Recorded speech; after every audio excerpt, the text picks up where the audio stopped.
जय। जगद्गुरु तुकाराम महाराज की जय। सद्गुरु जोग महाराज की जय। अभंग क्रमांक 1425.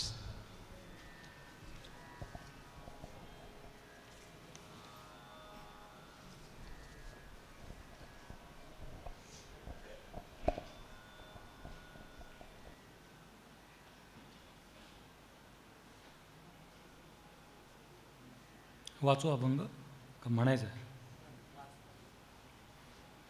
पुंडलिक वरदा हरी विठ्ठल श्री ज्ञानदेव तुकाराम पार्वती पते हर हर महादेव सीताकांत स्मरण जय जय राम श्री गुरु ज्ञानेश्वर महाराज की जय श्री गुरु ब्रह्मानंद स्वामी की जय रुक्मिणी रमण गोविंदा ब्रह्मानंदं परमसुखदं केवलं ज्ञानमूर्तिं द्वन्द्वातीतं गगनसदृशं तत्त्वमस्यादिलक्ष्यम् एकं नित्यं विमलमचलं सर्वधी साक्षीभूतं भावातीतं त्रिगुणरहितं सद्गुरुं तं नमामि विनायकं गुरुं नौमि साखरे नाम विश्रुतं येषां चरणसान्निध्याज्जीवा मुक्ता भवन्ति साखरे वंशविख्यातं ज्ञानदानपरायणं विनायकं गुरुं वन्दे भवबन्धविमुक्तये तीर्थजळ देखे पाषाण प्रतिमा संत ते अधमा माणसा ऐसे वांझेच्या मैथुना परी गेले वाया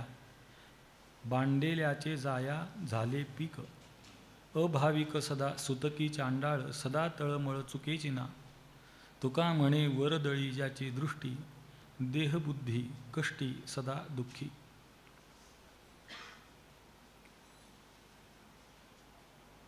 या अष्टादशहामध्ये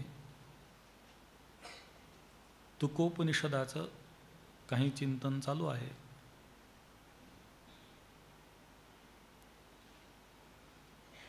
फक्त एकच त्यातली महत्त्वाची गोष्ट अशी की प्रत्येक अभंग हा षड्लिंगपूर्वक पाहण्याकरता लागणारा वेळ आपल्याकडे नाही. त्यामुळे धावता भावार्थ पाहणं हे कर्मप्राप्त आहे.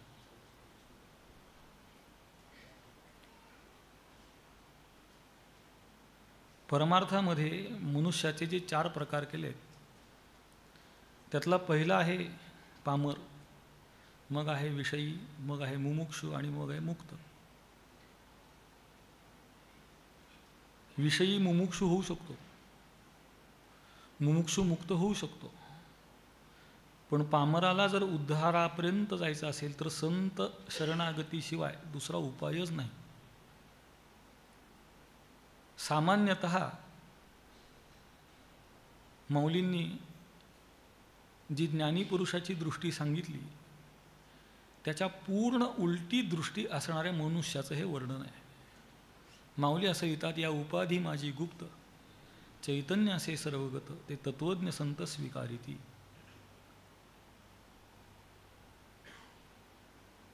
दृष्टी कशी असली पाहिजे? जळातलं तीर्थ दिसलं पाहिजे. दृष्टी कशी असली पाहिजे? तर पाषाणातला देव दिसला पाहिजे. ही दृष्टी कशी आहे? तीर्थातलं जळ पाहते आणि देवातला पाषाण पाहते. याचं काहीच होऊ शकत नाही. अलंकारातलं सोनं पाहिलं पाहिजे, सोन्यात अलंकार पाहू नये. आता ती दृष्टी जर नसेल तर तिकडे फिरकूच नाही, बघूच नाही. खरं असं आहे. आमचे काही आधुनिक विद्या संपन्न मित्र आहेत, त्यांना मी असं सांगतो नेहमी की तुम्ही श्रद्धावान नसाल तर इकडे फिरकूच नका, तुमचं एक क्षेत्र नाही आहे. संतवाङ्मयाकडे चिकित्सेच्या दृष्टीने पाहणं 100% चुकीचं आहे. संतवाङ्मयाकडे श्रद्धा संपन्नतेनेच पाहिलं पाहिजे.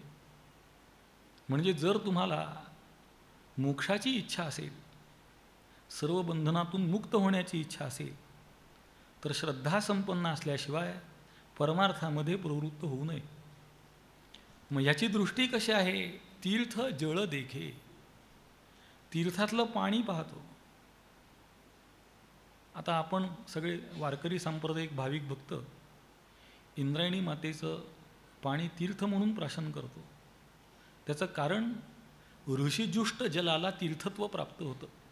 ऋषिजुष्ट जलम तीर्थम अशी त्याची व्याख्या केली. संतांनी ज्या पाण्याला स्पर्श केलेला असतो त्याला तीर्थत्व प्राप्त होतं. त्याचं सगळ्यात मोठं उदाहरण अस्थि नासती उदकिया असं वर्णन केलेलं आहे. म्हणून त्या तीर्थामध्ये जळ पाहणं, एका वचनामध्ये जगद्गुरु तुकोबार असं म्हणतात, उदका भिन्न पालटू काही, गंगा गोड येरा चवी काय नाही, असा प्रश्न विचारला आहे. म्हणजे उदकामध्ये गंगेचं उदक वेगळं काय, त्याला काय चव वेगळी आहे का? त्याचं उत्तर असे, चवीचा प्रश्न नव्हे, त्या पाण्याला झालेला स्पर्श त्याला तीर्थत्व प्रदान करतो. म्हणून जळामधलं तीर्थत्व पाहता आलं पाहिजे, पण जो मूढ असतो, अधम असतो, त्याला तीर्थामधलं जळ दिसतं. आणि त्याचप्रमाणे देखे पाषाण प्रतिमा, प्रतिमेतला पाषाण देखे. यद्यपि जगद्गुरु तुकोबारायच म्हणतायत, पाषाण देव पाषाण पायरी, पूजा एकावरी पाय ठेवी, सारतो भाव अनुभवे देवतेची झाले. पण असं जरी असलं की पायरीचा दगड वेगळा आणि मूर्तीचा वेगळा असं नसून दोन्ही दगड एकच आहे, तरीसुद्धा त्या मूर्तीमध्ये आवाहित देवत्व आहे. विषयांतर होईल पण करतो. आपल्या परमपुण्याईनं 500 वर्षाच्या संघर्षानंतर रामचंद्र प्रभूंची प्राणप्रतिष्ठा झाली. ती ज्यांनी ती मूर्ती बनवली त्यांचा हा अनुभव आहे की मी बनवलेली मूर्ती प्राणप्रतिष्ठेनंतर राहिली नाही म्हणजे तिचा भाव बदलला. मग तो भाव बदलला याचं कारण त्यामध्ये देवतेचं आवाहन केलं गेलं. मूर्तीमध्ये आवाहित देवत्व आहे आणि काही ठिकाणं अशी आहेत ज्यात अनावाहित देवत्व आहे, स्वयंभू देवत्व आहे. त्यातला सगळ्यात पहिला क्रमांक येतो ग्रंथांचा. ग्रंथामध्ये देवतेचं आवाहन करावं लागत नाही, त्यात देवता आहेच. कितीतरी फडांवर देवघरामध्ये मूर्ती नाहीच, ग्रंथच आहेत. याचं कारण त्या ग्रंथामध्ये देवत्वाचं आवाहनसुद्धा करावं लागत नाही, इतकं स्वाभाविक देवत्व आहे. म्हणून ज्या दगडाची पायरी त्याच दगडाचा देव असं जरी असलं तरी त्यामध्ये आवाहित देवता आहे. दुसरा शाळीग्राम, त्याच्यातही आवाहन करावं लागत नाही. परंतु मूर्खाची दृष्टी म्हणजे जी वरपंग दृष्टी आहे किंवा दोषयुक्त दृष्टी आहे, त्या दृष्टीमध्ये अधिष्ठानाच्या दर्शनाचं सामर्थ्य नसल्यामुळे अध्यस्त पदार्थालाच तो सत्य मानू लागतो. अध्यस्त पदार्थाची प्रतीती फारसं बिघडवत नाही, पण अध्यस्त पदार्थाविषयीची सत्यत्वभ्रांती फार बिघडवते. जगत प्रतीतीचा प्रतिबंध कमी आहे, जगत सत्यत्वभ्रांतीचा प्रतिबंध फार मोठा आहे. म्हणून इथे सुद्धा त्या देवतेला न पाहता, म्हणजे खरं तर असं आहे की जळी स्थळी काष्ठी पाषाणी भगवंत दिसला पाहिजे. म्हणजे विष्णुमय जग वैष्णवांचा धर्म असं असल्यामुळे सर्वत्र भगवंताची ओतप्रोत व्याप्ती प्रतीतीला आली पाहिजे.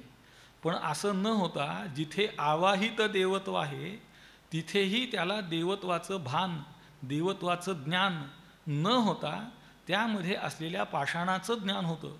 असा मनुष्य पुढे सांगतात, संत ते अधमा माणसा ऐसे. संतांच्या ठिकाणी त्याची संतत्व बुद्धी होत नाही. तो स्वर लावला होता, तो लावा ना जरा, बोलायला बरं पडेल.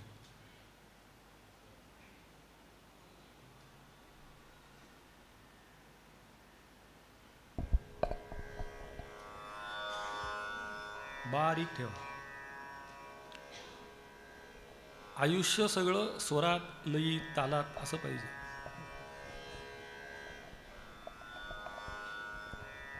तुम्ही एक दिवस वागून बघा स्वरात काय गंमत असते.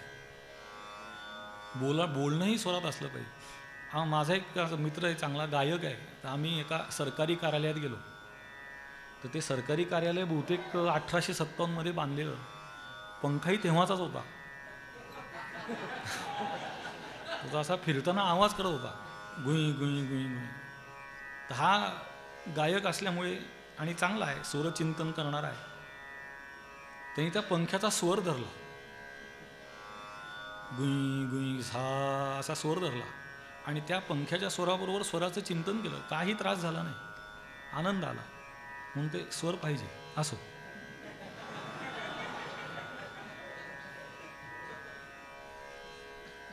संत ते अधमा. खरं तर संतांच्या स्वरूपाचा विचार केला ना तर संतांचा उपाधी करुणा आहे. त्यामुळे संतांच्या ठिकाणी संतांची भेट होत नाही अशी माणसं फार थोडी आहेत. संतांच्या ठिकाणी संतत्व बुद्धी होत नाही अशी माणसं फार आहेत. मी फार महात्मे पाहिले गुरुवर्य महाराजांच्या बरोबर बालपणापासून. काही त्यातले ब्रह्मलीन झाले. आमचे भोसरीकर माऊली होते, आमचे ब्रह्मलीन परमहंस परिव्राजकाचार्य आनंदाश्रम स्वामी होते. त्यांचा उपाधीच करुणा आहे. ते एक माणूस परीस शोधत निघाला. मग ते परीस कसा शोधायचा, तर परीसाचं लक्षण त्याचा लोखंडाला स्पर्श झाला की सोनं होतं. मग आता कसा शोधायचा, त्यांनी गळ्यात लोखंडाची साखळी घातली, दगड दिसला की उचलायचा, लावायचा आणि जायचं. मग प्रत्येक वेळी दगड लावल्यावर ती साखळी सोन्याची झाली का नाही बघायचं, झाली नसेल तर फेकून द्यायचं. वर्ष 2 वर्षानंतर असं झालं की ती दगड उचलून लावायची सवय राहिली, पण सोन्याची झाली का नाही बघण्याची सवय गेली. परिणामी एक दिवस घरी आला तर साखळी सोन्याची झाली होती. मग दिवसभरात त्यांनी कधीतरी परीस उचलला, तो परीस त्या साखळीला लावला, फेकूनही दिला. परीसाने परीसाचं काम करून टाकलं. तसं संत भेटत नाहीत असं होत नाही. संत तो बुद्धी होत नाही, फार मोठी अडचण आहे. किंबहुना मी अशी माणसं पाहतो की नको तिथे फार वागतात आणि नको तिथे फार ताठ होतात. त्याला 2 उदाहरणं आहेत व्यवहारातली. एक आहे लाटणं. लाटणं जे असतं, लाटणं भौतिकशास्त्र जे आहे, ज्याला मराठीत आपण फिजिक्स म्हणतो, त्याचा नियम असा आहे की एखाद्या वस्तूच्या 2 टोकांना धरून जर आपण समान शक्ती लावली तर मध्यबिंदूत ते वाकतं. पण लाटणं ही गोष्ट अशी आहे की जिथे वाकलं पाहिजे तिथेच जाड आहे, ते कधीच तिथे वाकणार नाही. त्याची सगळं तुटेल पण मध्ये बरोबर जाड राहतं. आणि दुसरं उदाहरण आहे रुमण्याचं. रुमणं संपूर्ण सरळ आहे पण डोक्यात तिरप आहे. तसा तो मनुष्य सगळा बाकी सरळ पण डोक्यात तिरपा असतो. म्हणून त्यांना संतांचं संतत्व दिसत नाही. उलट तो संतांना म्हणतोय अधम आहे, नीच आहे. आता अशा मनुष्याने जर समजा चुकून, असं आहे ज्ञानी मनुष्याकडून चुकून निषिद्ध कर्म घडू शकतं आणि अशा माणसाकडून चुकून विहित कर्म घडू शकतं. चुकून म्हणजे ज्यांना सोलापूर लुटण्याचीच सवय असते ते एखाद्या वेळी पंढरपूर घालतात सुद्धा. सवयीनेच लुटणार आहे, सवयीचाच चोर आहे. तर एखाद्या वेळी त्याच्याकडून चांगलंही कर्म घडेल. त्याची संगती काय ती सांगतात. वांझेच्या मैथुनापरी, वांझेने ज्याप्रमाणे मैथुनामध्ये प्रवृत्त व्हावं त्याचं फल काय, शून्य आहे, व्यर्थ आहे. किंवा बांडेल्याचे जाया झाले पीक.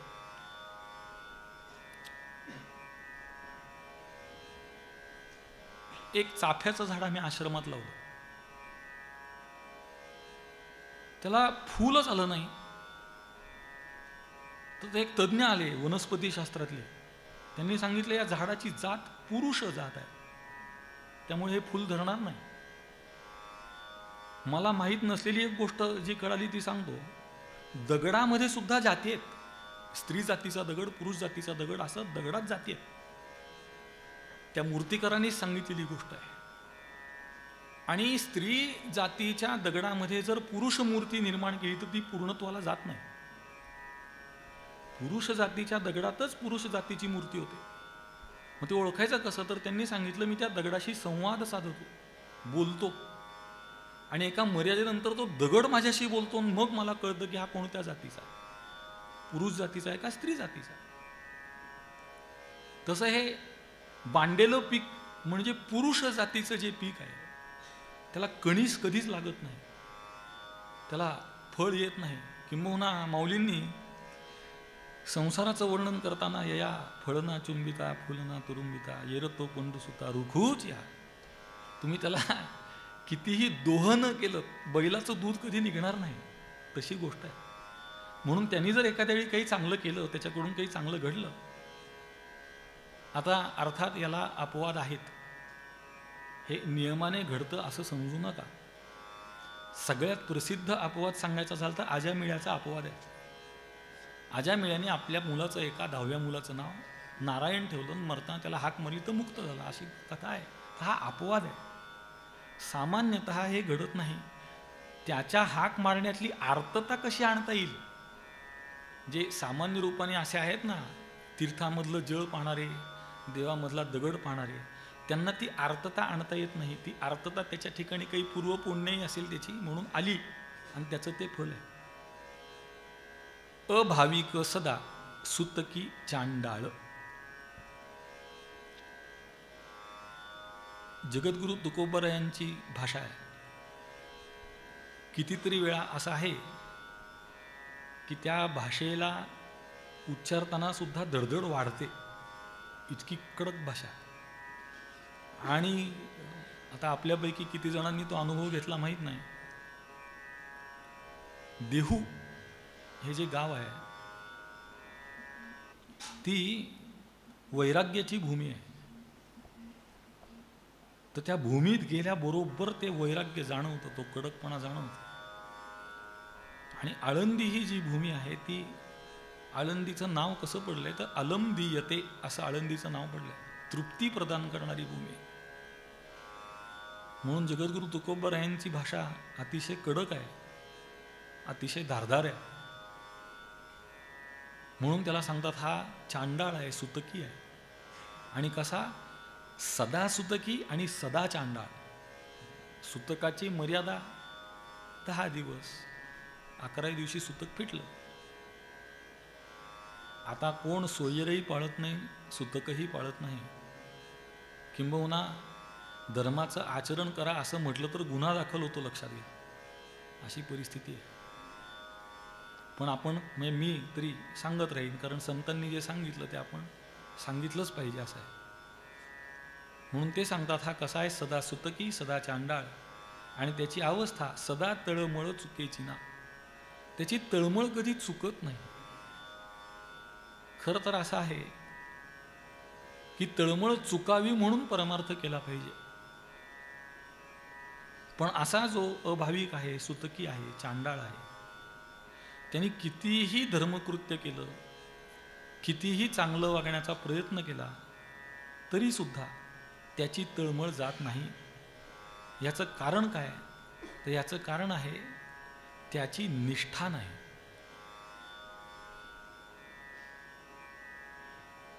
निष्ठा आणि श्रद्धा यातला फरक मागे मी सांगितला, पुनरुक्तीचा दोषपद करून सांगतो. असं आहे, सासऱ्याची आणि जावयाची गोष्ट पुन्हा पुन्हा सांगून पुनरुक्ती करण्यापेक्षा एखाद्या सिद्धांताची पुनरावृत्ती झाली तर काय हरकत नाही. त्यामुळे ते क्षम्य माना. श्रद्धा या शब्दाचा अर्थ कुठलाही कळस दिसला की जो हात जोडतो तो श्रद्धावान, आणि जो आपल्या देवाशिवाय कुणासमोरही हात जोडत नाही तो निष्ठावान.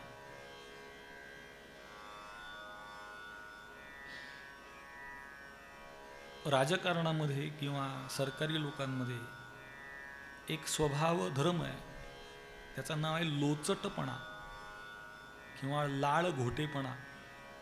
ते वाकतच राहतात, समोरचा कुणीही असो. पण जो निष्ठावान असतो तो आपल्या गुरूंशिवाय कुणासमोरही वाकत नाही, आपल्या परंपरेशिवाय कुणाकडे जात नाही. थोडं विषयांतर करतो आणि मग पुढच्या चरणाकडे जातो. गायनामध्ये घराणी आहेत. जयपूर घराणा, बनारस घराणा, भेंडी बाजार घराणा, किराणा घराणा. या सगळ्या घराण्यांमध्ये एक नियम आहे सगळ्या, की एका विशिष्ट मर्यादेचं शिक्षण होईपर्यंत दुसऱ्या घराण्याचं गाणं ऐकायचं नाही, असा नियम आहे. मग आता या घराण्याचा सा वेगळा लागतो आणि त्यांचा सा वेगळा लागतो असं नाही. कुणीही लावला तर तो तसाच आहे. त्याच्या स्वरूपात भेद नाही, पण त्याच्या अभिव्यक्तीत भेद आहे, फरक आहे. आणि तो अभिव्यक्तीचा भेद हा बुद्धीत भ्रम निर्माण करू शकतो. म्हणून अभिव्यक्ती जरी वेगळी असली, स्वर तोच आहे, पण अभिव्यक्तीचा प्रकार वेगळा असला तरी सुद्धा ऐकू नये. तसं तत्वज्ञानामध्ये सुद्धा एकदा एका ठिकाणी श्रवण सुरू केलं ना, मरेपर्यंत तिथंच ऐकलं पाहिजे. बहुश्रुतता या शब्दाचा अर्थ खूप ठिकाणी ऐकणं असं नाही, एकाच ठिकाणी खूप ऐकणं असं आहे. म्हणून किमान एका परंपरेतला ऐकावं, त्याच्या बाहेर जाऊ नये, एका घराण्याचं ऐकावं. म्हणजे श्रुतिविप्रतिपन्नत्व निर्माण होत नाही. आता ते काय आहे त्याचा विचार वेगळा आहे पुन्हा. म्हणून श्रद्धा असणं हा विषय वेगळा आणि निष्ठा असणं हा विषय वेगळा. हा जो मनुष्य आहे याला सत्कर्म करून सुद्धा फल नाही, याचं कारण निष्ठा नाही. निष्ठेमध्ये निश्चय असतो, श्रद्धेतही निश्चय आहे, पण तो सामान्य स्वरूपाचा आहे. कारण अजून बोध व्हायचा आहे, बोधापर्यंत जायचं आहे. त्याचं लक्षण असं देतात, श्री गुरु शास्त्रोपदिष्टार्थे इदम इत्थम एव भवती इति प्रमा आस्तिक्य रूप बुद्धी श्रद्धा. श्रीगुरु आणि शास्त्राच्या उपदेशांनी सांगितल्याप्रमाणे हे असंच आहे अशी बुद्धी असणं याला श्रद्धा म्हणतात. पण ही अजून सामान्य आहे. जेव्हा ती निश्चयामध्ये त्याचं परिवर्तन होतं तेव्हा त्याचं नाव आहे निष्ठा. आणि हा निष्ठाविहीन असल्यामुळे त्याला त्याचं फल होत नाही. म्हणून तुका म्हणे, वरदळी ज्याची दृष्टी देहबुद्धी कष्टी सदा दुःखी. जो ज्ञानी आहे त्याच्या पूर्ण विरुद्ध लक्षण आहे. ज्ञानी माणसाचं लक्षण आहे सदा सुखी. समचरण दृष्टी विटेवरी साजिरी. तिथे माझी हरी, माझी वृत्ती, माझी दृष्टी त्या समचरणावर असल्यामुळे ती सुखी आहे, सम आहे. पण ह्याची मात्र कष्टी आहे आणि सदा दुःखी आहे. याचं कारण देहबुद्धी. देहबुद्धीचा पुष्कळ विचार आहे.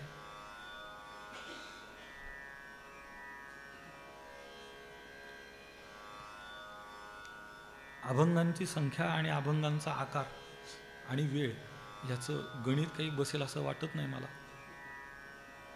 कारण अर्धा तास झाला, अजून पहिला अभंग संपायचा आपला. काय होतं, पुढे आलाय अभंग, तिथे सांगेन मी विस्ताराने. वेळेच्या मर्यादेमध्ये परमार्थ बांधणं फार कठीण. तो परमार्थच नाही. मी 6 ते 7 जप करतो, 100% चूक. मी 6 ते 7 प्रपंच करतो, बरोबर आहे. पण असं घडत नाही. लोक 6 ते 7 जप करतात आणि ते 7 ते पुढचे 6 प्रपंच करतात.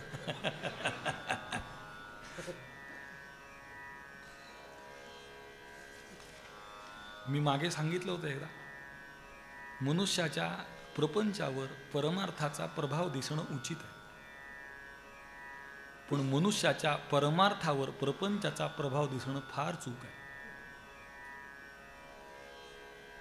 मी आता निंदा म्हणून सांगत नाही, नाव न घेता सांगतो तुम्हाला. पुढे आलाय विषय. आम्ही एके ठिकाणी गेलो, आमचे तीर्थस्वरूप मालक बरोबर होते आणि त्या भागातून गाव भाग जरी सांगितला तरी तुम्हाला कळेल म्हणून सांगत नाही. आणि त्या भागात गेलो तर एका घराचं नाव होतं कीर्तन सदन. तर गुरुवर्य तीर्थस्वरूप मालक म्हणले की फार सात्विक माणूस दिसतोय हा, घराचं नाव कीर्तन सदन. तर त्या भागातलाच एक विद्यार्थी बरोबर होता. त्यांनी सांगितलं तसं नाही, कीर्तन करू करू बांधलंय.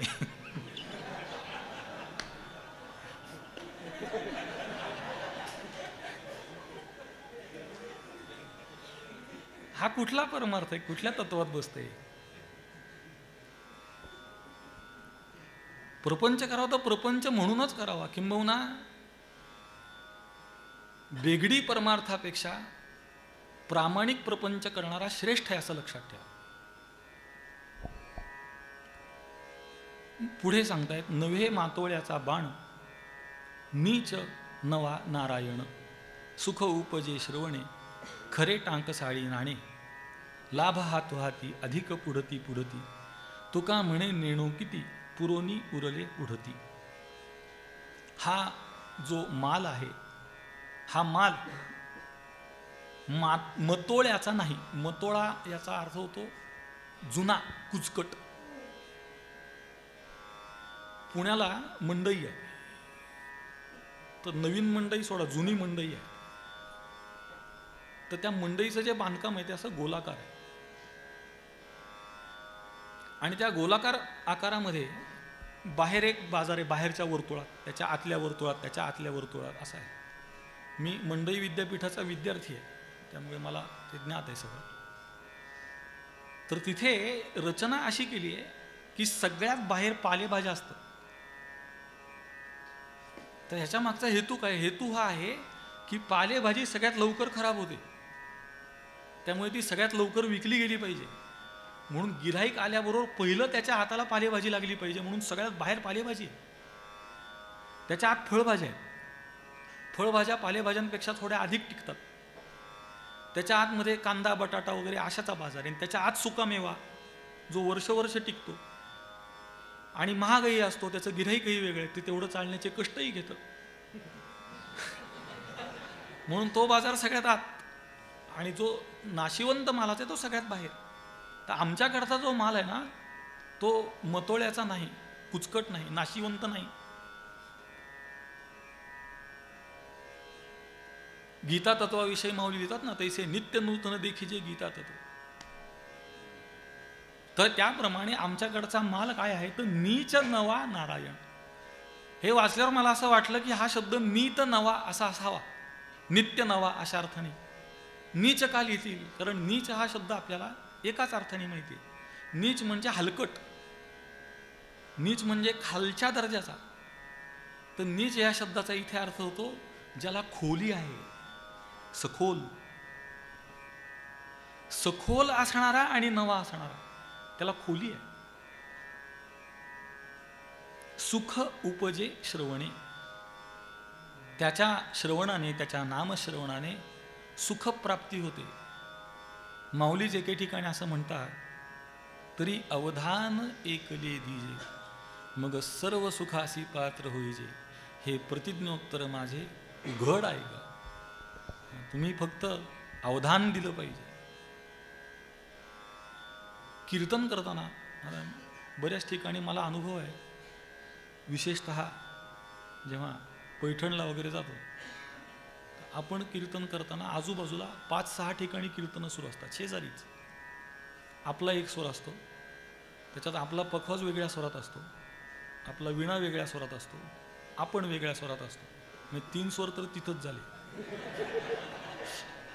आणि असे आजूबाजूला 5-6 ठिकाणी 3-3 स्वरातच चालू असतं. मग मनुष्याचं लक्ष कुठे असतं, लक्ष बेसूर कुठं चाललं तिथे कान जातो, की अरे तिकडे स्वर बरोबर नाही. म्हणजे आपला जिथे स्वर चालू आहे तिथे आपलं लक्ष नाही, हे त्यातलं मूलभूत कारण आहे. त्याप्रमाणे आपल्या आजूबाजूला भजन जरी चालू असलं तरी आपण ते ऐकतो आहोत का, हे महत्त्वाचं आहे. आपल्या कानावर पडतंय, कानावर काही पडतो. हे भोंगे जे वाजतात पहाटे 5 पासून तेही पडतात कानावर. पूर्वी आळंदीत वाजायचं नाही कधी, माझ्या बालपणात भोंगे वाजायचे नाही तिथं, आता वाजतात. मला असं दिसतं आहे जवळच्या काळातलं भविष्य, 15-20 वर्षातलं, की आपल्याला कीर्तनं गुंडळून पडावं लागेल. बघा तुम्ही, हे अतिरेक वाटेल तुम्हाला, पण तुम्ही अनुभव घ्याल. असो, सुख उपजे श्रवणे, त्या श्रवणाने तुम्हाला सुख प्राप्त होईल, पण तुम्ही त्यासाठी अवधान दिलं पाहिजे, लक्षपूर्वक ऐकलं पाहिजे. ही गोष्ट खरी आहे की भगवंताचं नाम अनवधानाने कानावर पडलं तरी मोक्ष होतो, ही गोष्ट खरी आहे. पण अनवधानाने कानावर पडलेल्या नामाने मोक्ष होण्याकरता लागणारा काळ थांबण्याची आपली तयारी आहे का, हा प्रश्न आहे. कारण ते अनवधानाने पडलंय आणि त्याने आपल्याला मोक्षाची प्राप्ती पाहिजे, त्याला लागणारा काळ दिला पाहिजे ना. मग एकदाच थाप टाकली ती बरोबर आली, मग रोज मी एकदाच थाप टाकीन ती बरोबर येईल. याला तुम्ही 40 वर्ष रोज थाप मारली पाहिजे. आपण थापा मारतो पण थाप नाही मारत. त्या बनारस घराण्यामध्ये चिल्ला करतात. चिल्ला म्हणजे एक बोल दिला की 40 दिवस रोज कमीत कमी 18 ते 20 तास तोच बोल वाजवायचा, आणि तो लाकडावर वाजवायचा किंवा दगडावर वाजवायचा, तबल्यावर किंवा पखवाजावर नाही वाजवायचा. लाकूड बोललं पाहिजे, दगड बोलला पाहिजे, मग पखवाज तबला सहज बोलतो. तशी तपश्चर्या केली पाहिजे. म्हणून तर तुका म्हणे सोपे आहे सर्वहुनी खरं आहे, पण पुढचं जास्त महत्त्वाचं आहे. शहाणा तो धनी घेतोय. शहाणा नाम विवेक संपन्न, शुद्ध मराठीमध्ये सांगायचं तर पेशंट, ज्याच्याकडे पेशन्स आहे, थांबण्याची तयारी आहे. कारण सुलभ साधनाने सर्वोच्च फलाची अपेक्षा असेल तर त्याला लागणारा काळ अधिक आहे, म्हणून शहाणा तो. म्हणून तर त्याला उदाहरण देताना देतात, खरे टाक साळी नाणी. नाणं पूर्वी आपल्याकडे 16 आण्याचा रुपया होता. 4 आणे, 8 आणे, 12 आणे, 16 आणे. ते झालं इतिहास जमा. मग झालं दशक. 100 पैशाचा रुपया. असा आहे भारतीय शास्त्रामध्ये, भारतीय व्यवहारामध्ये जेवढी शास्त्रशुद्धता आहे तेवढी अन्य कोणत्याही संस्कृतीत नाही. तुम्हाला अगदी वरवर एक उदाहरण सांगून पुढे जातो. वर्षाचे 360 दिवस आहेत किंवा 365. तर पृथ्वी एका वर्षात स्वतःभोवती 360 वेळा फिरते म्हणून त्याचं वर्ष होतं. मग आता हे भारतीय संस्कृतीमध्ये आजपासून 100 वर्षांनी पूर्णचंद्र कधी दिसणार आहे हे इथे सांगता येत, किंवा आजपासून 100 वर्ष पूर्वी चंद्र कधी नव्हता, अमावस्या कधी होती हे आत्ता सांगता येतं. इंग्रजी कालगणनेनुसार 15 तारखेला चंद्र दिसेल असं जन्मात घडणार नाही. आपल्या परंपरांचा, आपल्या प्रथांचा आपल्याला अभिमान नाही. आणि दुर्दैवाने विषयांतर करतोच. वेदांचा अभ्यास करणारी माणसं संदर्भासाठी काय घेतात याचा शोध घ्या. ते संदर्भाला घेतात मॅक्स मुल्लर. ज्या मॅक्स मुल्लरचा जन्म भारतातला नाही, ज्याला भारतीय परंपरा ज्ञात नाहीत. भारतीय परंपरा सोडा, भारतीय शब्दांच्या मागचा भाव ज्ञात नाही. जसं मी आत्ता सांगितलं, नीच या शब्दाचा अर्थ हलकट असाही होतो, नीच या शब्दाचा सखोल होतो. मग यातला घ्यायचा कोणता हे मॅक्स मुल्लरच्या बापाला तरी कळेल का? आणि त्यांनी केलेला अर्थ जर आपण संदर्भ म्हणून घेत असू तर आपल्या संस्कृतीचा योग्य अर्थ आपल्याला कसा कळेल? आता त्याच्या पुढे जाऊन बोललो तर गुन्हे दाखल होतील माझ्यावर, म्हणून मी बोलत नाही. मला बाहेर विचारा, माझं ज्या मनात वाक्य आहे आत्ता ते मी सांगू शकतो तुम्हाला. म्हणून किमान आपल्या भारताच्या परंपरेच्या ग्रंथांचा अभ्यास करताना एक नियम महत्त्वाचा लक्षात घ्यायचा. पहिला नियम, त्याचा जन्म भारतातला पाहिजे. आणि दुसरा नियम, त्याचं अध्ययन गुरुशिष्य परंपरेतलं पाहिजे. तरच त्याचा अर्थ संदर्भासाठी घेता येतो, नाहीतर घ्यायचा नाही. शिक्षक आणि विद्यार्थी चालणार नाही, गुरु आणि शिष्य असंच पाहिजे. कारण शिक्षक विद्यार्थ्यात काय होतं, बाहेर फिरा म्हणजे कळेल तुम्हाला.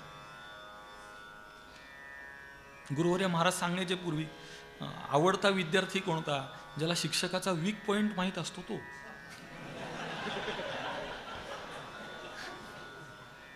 आता ह्याच्यापेक्षा परखड मी सांगत नाही. ते मी काय भीतो असं नाही, पण कशाला उगीच, हे स्थान नाही त्या भाषेचं. असं आहे, यमुना गए तो यमुना दास, गंगा गए तो गंगा दास, एवढं लक्षात ठेवलं पाहिजे.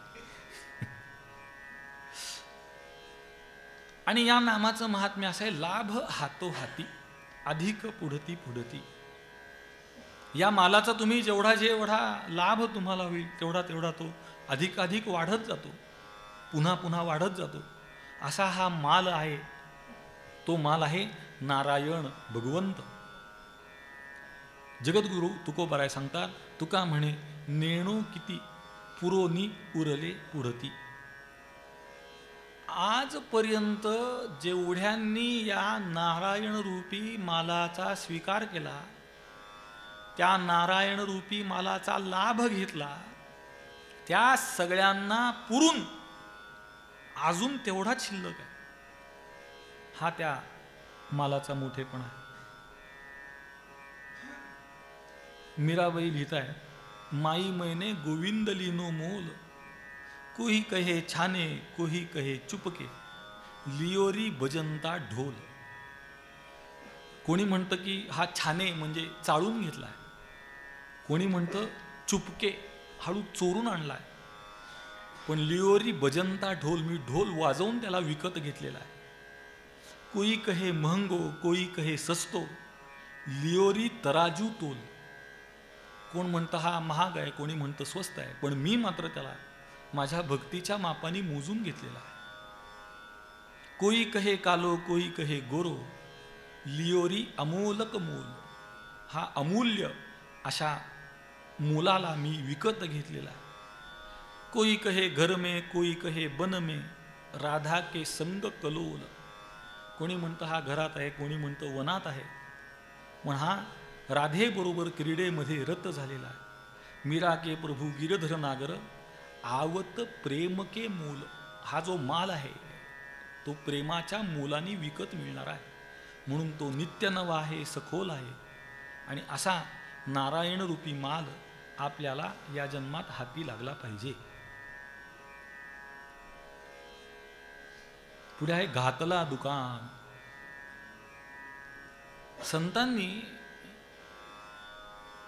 प्रत्येक अभंगामध्ये परकाया प्रवेश केलेला आहे.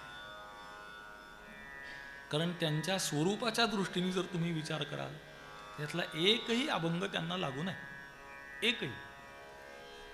कारण स्वरूप दृष्टीने ते चैतन्यच आहेत. चैतन्याला यातला काय नियम, कुठलाच नियम लागत नाही.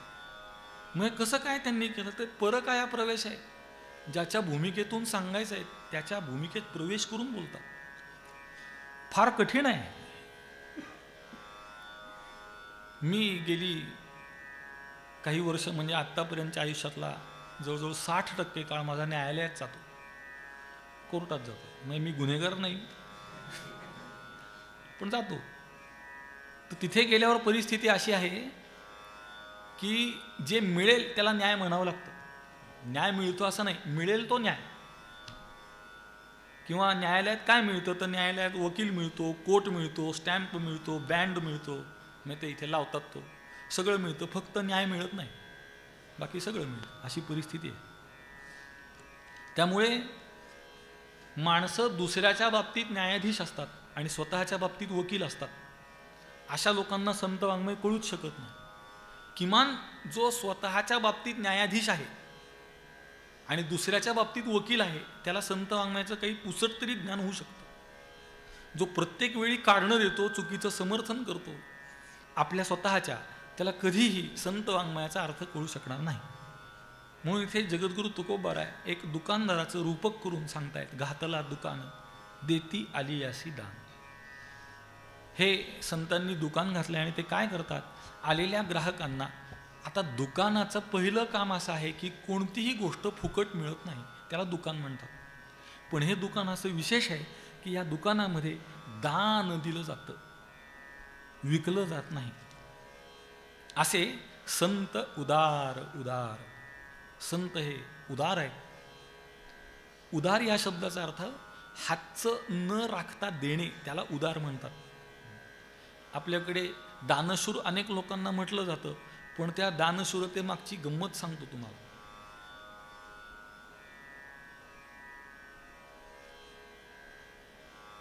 स्वसत्ता निवारण केल्याशिवाय दानाची परिपूर्ती होत नाही. आणि जिथे दान देतो तिथे म्हणतो माझं नाव का लिहिलं नाही, म्हणजे स्वसत्ता ठेवायची त्याला.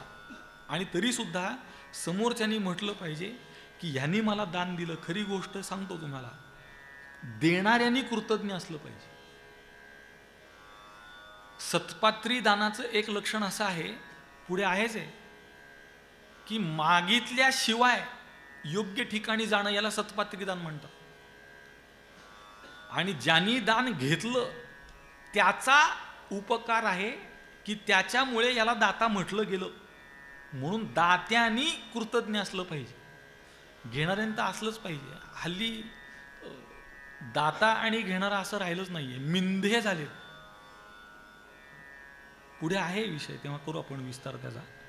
धणी पुढे, कारण पुढचाच अभंग आहे, तिथे करू विस्तार त्याचा.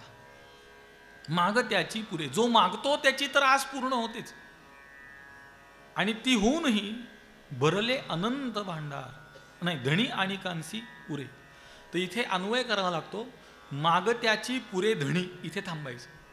माग त्याची पुरे इथे न थांबता माग त्याची पुरे धणी, मग तो तृप्त होतो, त्याची इच्छा पूर्ण होते.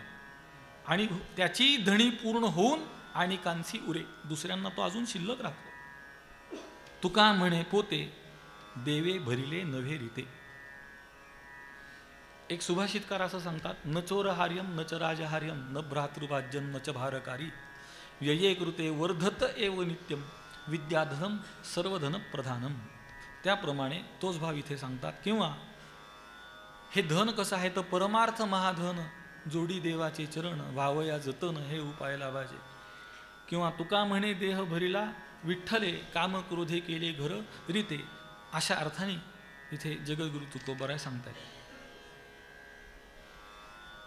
पुढचा अभंग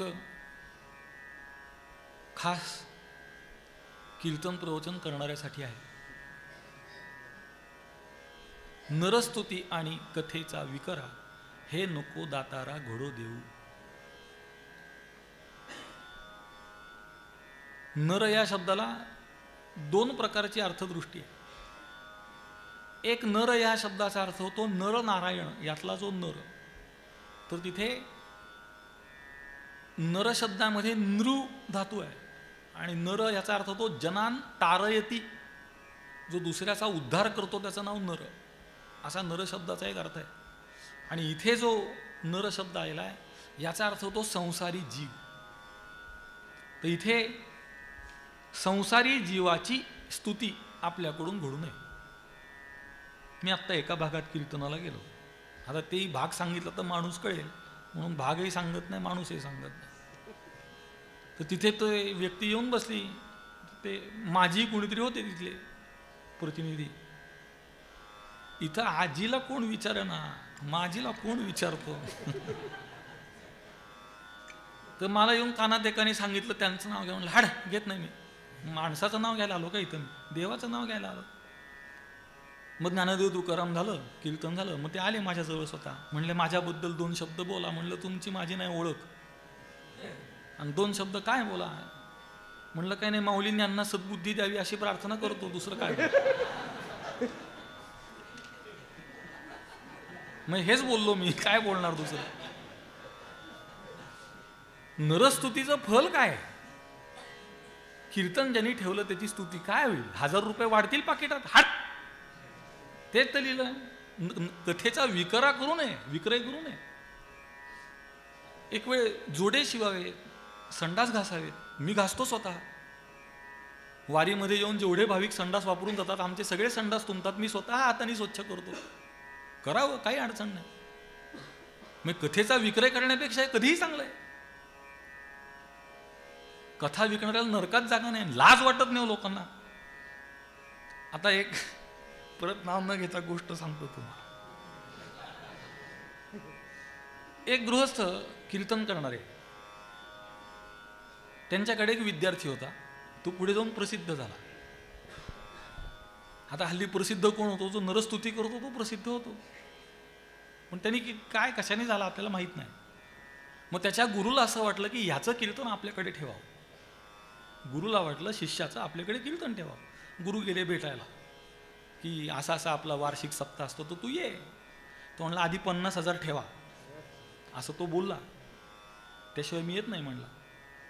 मग ह्यांना लाज लाज लाज नावाचा प्रकार शिल्लक आहे का काही. म्हणजे हे कीर्तनकार कसं काय म्हणून घेतात स्वतःला. म्हणजे ते मला अनेक लोकांचा फोन येतो, संपर्क करतात, तर मला ते तिकडून म्हणतात मी अमुक अमुक महाराज बोलतो. स्वतःलाच महाराज म्हणून घेतो हा. तर कसं काय व्हायचं. महाराज कोणाला म्हणायचं, महाराज तुम्ही सिद्ध, आणि दुसऱ्यांनी म्हटलं पाहिजे. पण ही नरस्तुती आणि कथेचा विकरा यांनी माणसं इतकी बद्ध झाली. म्हणून जगद्गुरु तुकोबाराय प्रार्थना करतायत की हे दातारा भगवंता, दातार म्हणजे दान करणारा, दान देणारा, तुझ्या चरणी माझी विनंती आहे की माझ्याकडून नरस्तुती घडू नये आणि कथेचा विकरा घडू नये. हे नको दातारा घडू देऊ, चुकूनही घडू देऊ नकोस. गुरुजींचं वाक्य, गुरुजी परखड बोलायचे फार. मी तेवढं, किंवा गुरुवर्य महाराजही फार परखड बोलतात. मग तेवढं परखड बोलण्याकरता लागणारा अधिकार आधी असला पाहिजे. तर गुरुजींचं वाक्य असं आहे की जीवाने कधीही जीवाची स्तुती करू नये. त्याच्या पुढे एक पाऊल देऊन ते असं म्हणायचे की जीवाने ईश्वराचीही स्तुती करू नये, जीवाने फक्त आपल्या सद्गुरूची स्तुती करावी. काय सामर्थ्य बघा. खरं बोलण्याकरता फार मोठं धाडस लागतं. खरं बोलणं येड्या गबाळ्याचं काम नाही.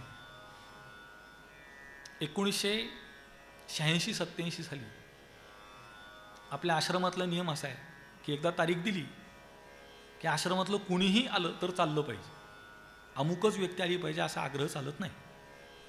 तर एकदा गुरुवर्य महाराजांचा एकाने कार्यक्रम घेतला आणि त्या दिवशी गुरुवर्य महाराजांना 103 ताप होता.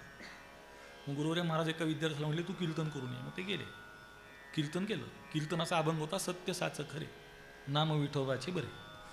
विस्तार करत नाही फारसा, पटपट सांगतो, कारण पुढं जायचं आपल्याला. मग खरं बोललं पाहिजे, खरं बोलण्याचं महत्त्व, असं सगळं 2 तास कीर्तन केलं. आणि त्याच्यानंतर ज्यांच्याकडे कीर्तन होतं त्यांनी 15 मिनिट त्या कीर्तनाचं खंडन केलं तिथेच, की उद्या जर तुमच्याकडं चोर आला आणि त्यांनी विचारलं तिजोरी कुठे किल्ली कुठे, तर खरं बोलायचं का, तो लुटून जाईल ना. म्हणून खरं, नेहमी खरं बोलणं चुकीचं आहे. त्यानंतर आपल्या आश्रमामध्ये ब्रह्मलीन हेब्बार शास्त्री मुक्कामाला आले. 4-5 वर्ष ते होते. त्या हेब्बार शास्त्रींना त्या आपल्या विद्यार्थ्यांनी प्रश्न विचारला की मी असं कीर्तनाला गेलो होतो, तर तिथे मला असं म्हणले ते की चोर आला आणि त्यांनी जर विचारलं की तिजोरी कुठे किल्ली कुठे, तर खरं बोलायचं का. तर त्यांनी सांगितलं हो खरं बोलायचं, पण कुणी खरं बोलायचं ते जास्त महत्त्वाचं आहे. त्या चोराला सांगायचं ही तिजोरी ही किल्ली, आणि तुझ्या धमक असेल तर हात लावून दाखव, तोडतो का नाही बघ. मग ज्याच्यामध्ये ते हात तोडायचं सामर्थ्य आहे त्यांनी खरं बोलावं. म्हणून सामर्थ्यवान मनुष्याने सत्य बोलावं, ज्याच्या अंगी सामर्थ्य नाही त्यांनी खरं बोलायच्या भानगडीत पडू नये. म्हणून तुम्ही खरं बोलायचं नाही असं करू नका, सामर्थ्यवान व्हा. मी सगळ्या आमच्या विद्यार्थ्यांना, मुलांना सांगतो नेहमी, रोज कमीत कमी 1-1.5 तास व्यायाम केला पाहिजे प्रत्येकाने. शरीर तंदुरुस्त पाहिजे. म्हणजे 2 देता नाही ते 2 खाता तरी आले पाहिजेत.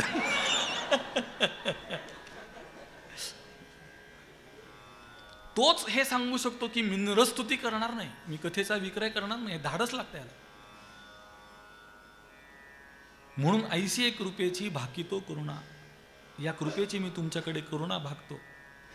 आणि तुम्ही कसे आहात, आहेस तू राणा उदारांचा, उदार लोकांचा तू राजा आहेस. म्हणजे सगळ्यात उदार तूच आहेस, तूच हे देऊ शकतोस.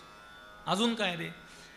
असं आहे, जेवढे मागणीपूरक अभंग आहेत ना संतांचे, ते सगळे आपल्या मनात सतत रुंजी घालत राहिले पाहिजे. कधी चुकून जर देव आपल्याला भेटलाच आणि जर तो म्हणलाच की माझ्याकडे माग, तर हेच मागितलं पाहिजे. म्हणून ते सतत मनात अभंग तेच पाहिजेत. किंवा आपल्या रोजच्या पाठामध्ये सुद्धा हेच दान देगा देवा, तुझा विसर न व्हावा. देव कधी भेटेल न भेटेल माहीत नाही, पण भेटलाच. तुम्हाला गोष्ट सांगतो, ध्रुव त्याची कथा आहे श्रीमद भागवतामध्ये. तर जेव्हा भगवंत त्याला भेटले, पुष्कळ कथा आहे मोठी, तिकडं विस्तार नाही करत मी. तर भगवंतांनी सांगितलं काय मागायचं माग, तर त्यांनी राज्य मागितलं. मला निष्प्रत्युह राज्य दे असं मागितलं. आणि मागितल्या बरोबर दुसऱ्या क्षणात जेव्हा भगवंत दिसेनासे झाले, तेव्हा त्याच्या मनात पहिला भाव हा आला की मला साक्षात भगवंत भेटला, मी हे काय मागून बसलो, हे मागायला मी नको होतं. देव पुन्हा अभिव्यक्त झाले आणि त्यांनी सांगितलं तुझ्या मनामध्ये जी खरी इच्छा आहे ते राज्य जेव्हा तू पूर्ण करशील तेव्हा पूर्ण होईल. म्हणून त्यांनी राज्य केलं, मग मुक्त झाला. जर त्याच क्षणी मागितलं असतं तर जीवन मुक्त राहिला असता पुढचा काळ. पण त्या क्षणी त्याला ते सुचलं नाही. त्याप्रमाणे देव भेटेलच, तर काय मागावं ह्याच्याकरता तरी हे अभंग मनात पाहिजेत सतत. मी ह्या आधुनिक विद्याविभूषित लोकांमध्ये दुर्दैवाने जातो बऱ्याचदा. तर तिथे गेल्यावर माझा अनुभव असा आहे की त्यांना कुणाकडे काय मागावं हे कळत नाही, किंवा कुणाशी कसं बोलावं हे कळत नाही. यद्यपि भाषा तीच आहे, पण भाषेचा प्रयोग कसा करावा हे कळलं पाहिजे. पाहुणे येतात घरी, पाहुणे या या बसा बसा, आपलंच घर आहे, पोटभर घ्या, संकोच करू नका. हेच दुसऱ्या शब्दात बोलतो आता, या तुमच्या बापाचंच घर आहे, बसान बका बका हादडा. आता हे त्याच अर्थाचे शब्द आहेत, पण हे बरोबर नाही, हे शिष्टाचाराला धरून नाही. त्याप्रमाणे कोणती भाषा कुठे वापरली पाहिजे हे माणसाला कळालं पाहिजे.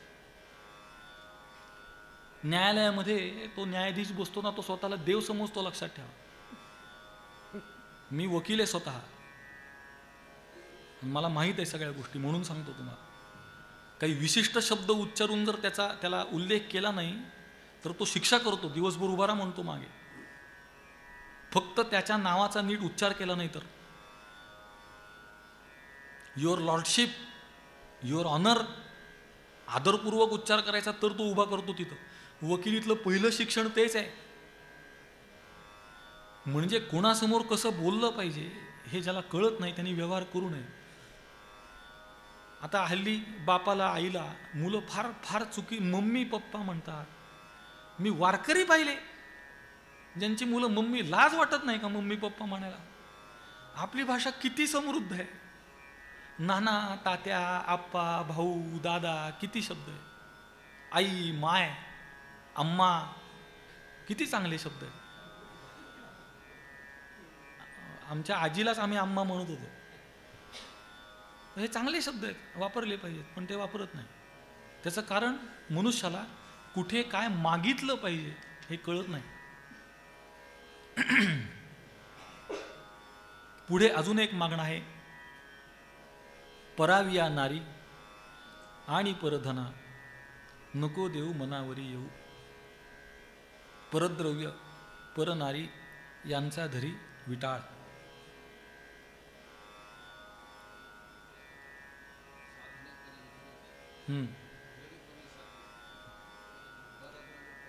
यांचा धरी विटाळ. निम्मे अधःपतनाला प्राप्त झालेले, निम्मे सोडा 99% हे परद्रव्य आणि परनारीच्या चिंतनाने अधःपतनाला गेले. लक्षात ठेवा. म्हणजे जसे मी महात्मे पाहिले ना, तसे मी आरूढ पतितही पाहिले. ब्रह्मचारी राहिला आणि 60व्या वर्षी लग्न केलं. कशाला ब्रह्मचारी राहिला? वासना निवृत्त झाली पाहिजे. वासना दाबून काही उपयोग होत नाही. मी मागे सांगितली गोष्ट. आमच्या आश्रमात आम्ही प्रयोग केला. आमचा तो एक भाचा डॉक्टर आहे, त्याला घेऊन केला प्रयोग. जिलबीचं ताट ठेवलं आणि मधुमेह असलेल्या दोघांना बसवलं. एकाला ती जिलबी खायला लावली आणि एकाला बघायला लावली. तर ती साखर 2 प्रकारांनी तपासतात, फास्टिंग आणि पीपी, म्हणजे उपाशी पोटी जेवल्यानंतर. तर दोघांचीही साखर वाढलेली होती. ज्यांनी खाल्ली त्याचीही वाढली आणि ज्यांनी बघितली त्याचीही वाढली. आणि वर्म हे आहे की ज्यांनी बघितली त्याची जास्त वाढली. म्हणून गोड खाण्याने साखर वाढते हे खोटं आहे. गोड खाण्याच्या इच्छेने साखर वाढते. भोग जन्माला घालतो हे चूक आहे. इच्छा जन्माला घालतो. नाही तर मग संतांनी कशाला लिहिलं असतं की जन्म घेणे लागे वासनेच्या संगी. न्यायशास्त्रामध्ये कारणाचं लक्षण, कार्याधिकरण वृत्त्यभाव प्रतियोगिता उच्छेदकता अवच्छिन्न, आधेयता निरूपक पर्याप्त्यधिकरणता उच्छेदक संख्या भिन्न, अशी जी कारणता उच्छेदकता अवच्छिन्न आधेयता निरूपक पर्याप्त्यधिकरणता उच्छेदक संख्या तादृश संख्यावत धर्मवत्वम कारणत्वम असं लक्षण केलं. त्याच्यामध्ये बीजातलं तेल आणि अंकुरातला रस याचा कार्यकारणभाव सांगितला. बीज आणि अंकुर यांचा सांगितला नाही. म्हणून तर मी उदाहरण सांगतो की पाऊस झाला, चांगला वापसा झाला, चांगलं बीज आणलं, फक्त पेरण्यापूर्वी एकदा छान भाजून घेतलं तर किती उगवेल?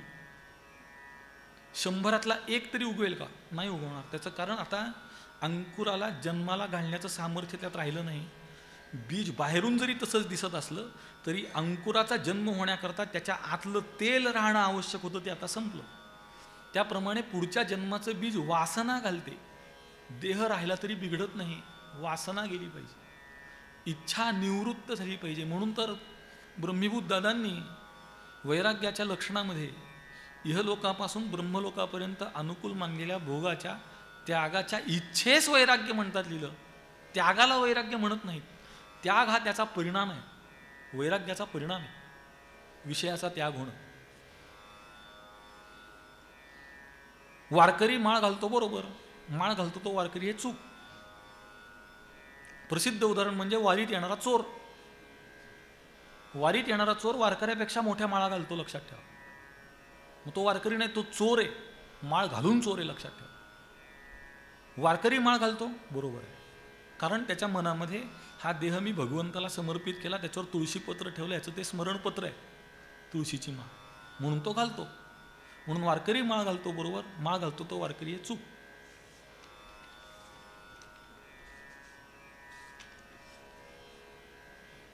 म्हणून पराविया नारी आणि परधना नको देऊ मनावरी येऊ.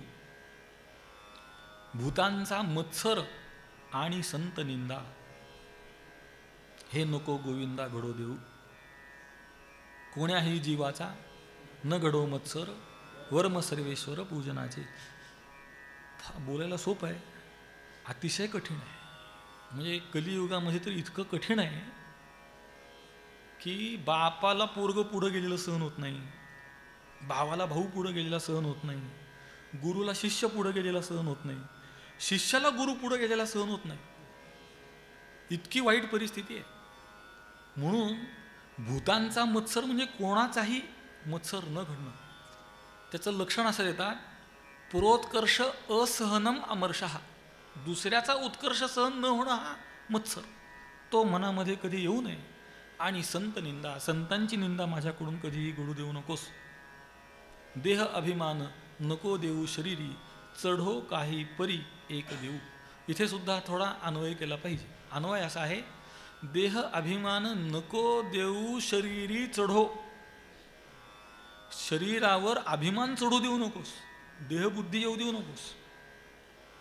गुरुजी एकदा दर्शनाला निघाले, ते दुकानदार होते आजूबाजूला. गुरुजींना प्रत्येक जण विचारायचा, गुरुजी काय घेता, गुरुजी काय घेता, गुरुजी काय घेता. गुरुजी म्हणले, जीव घेतो देतो का.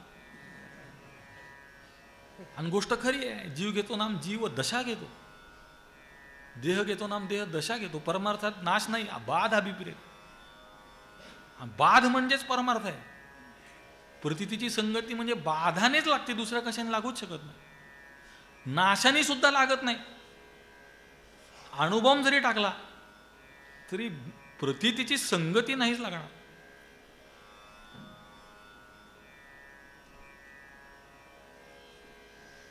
आंतरराष्ट्रीय राजकारणामध्ये अमेरिका नावाचा एक देश आहे, प्रचंड भोगवादी, आणि सगळ्या जगावर त्यांना आपली सत्ता पाहिजे. मग ते काही काड्या लावत राहतात. हे बांगलादेशमध्ये त्यांनीच काडी लावली सगळी. आता तो देश केवढूसा, त्यांनी काय बिघडणार, पण ते ह्यांना भारताला त्रास द्यायचा, तिथं काडी लावली यांनी. आता इकडूनही काडी लावायला लागले, दुसऱ्या जुन्या पाकिस्तानमधून तिकडूनही काड्या लावत आहेत. मग त्यांनी काय केलं, एकदा तो सद्दाम हुसेन नावाचा एक हुकुमशहा होता, आणि त्याच्यावर त्यांनी आक्रमण केलं. विचारलं का केलं, म्हणलं त्याच्याकडे रासायनिक शस्त्र असण्याची शक्यता आहे म्हणून केला. मग काय मिळालं का, नाही मिळालं, पण त्याला दिला फासावर त्यांनी. दुसरा एक आत्ता हुकुमशहा आहे, ते किम जोंग उन नाव आहे त्याचं. फार डोक्याने वेगळाच येतो, रुमण्यापेक्षाही तिरपा आहे.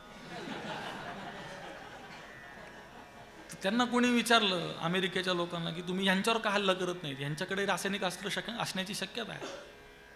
तर ते म्हणले शक्यता नाही, खरंच आहेत. मग खरंच आहेत म्हणून ते हात लावत नाहीत त्यांना. तर हे अमेरिकेसारखं काम आहे लोकांचं, की भारत त्यांच्या दृष्टीने केवढा आहे, फार लहान आहे, पण तरीसुद्धा भारताविषयी त्यांच्या मनात मत्सर आहे. भारताचं सगळ्यात मोठं धन त्यांना चोरता येत नाही, ही मोठी अडचण आहे. कारण भारतातलं सगळ्यात मोठं धन इथे साठलंय, बुद्धीत आहे. अमेरिकेला चालवणारी सुद्धा भारतीय बुद्धी आहे. इंग्लंडचा पंतप्रधान भारतीय झाला, आता याच्यापेक्षा काय अजून तुरा रोवायचा आहे भारतीय शिरपेचा मध्ये. पण ह्यांना मत्सर सुटत नाही, अशा भल्या भल्यांना.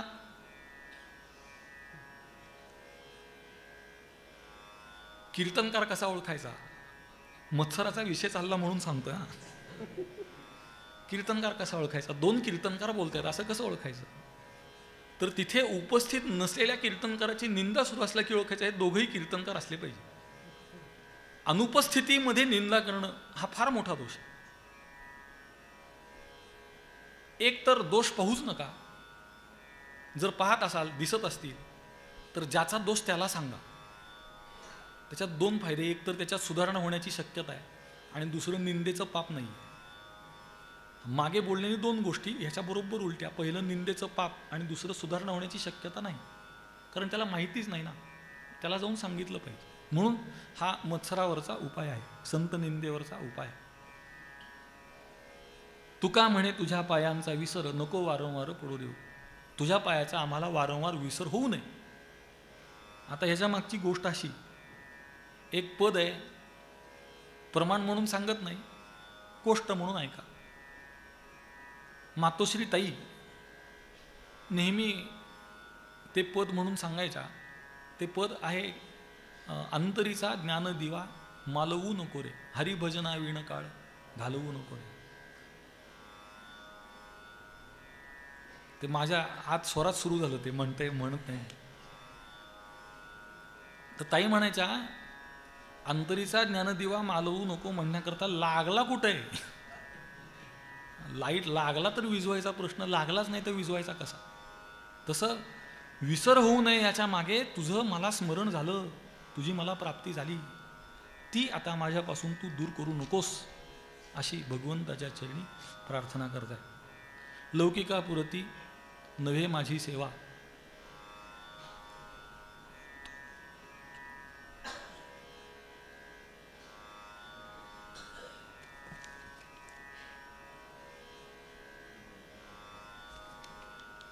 एक तृतीयांश टप्पा आत्ता ओलांडला आपण.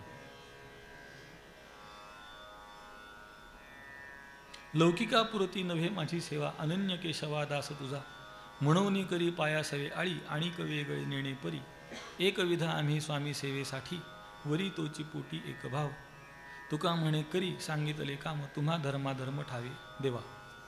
हे केशवा, हे देवा, माझी जी सेवा आहे ती लौकिकापुरती नव्हे.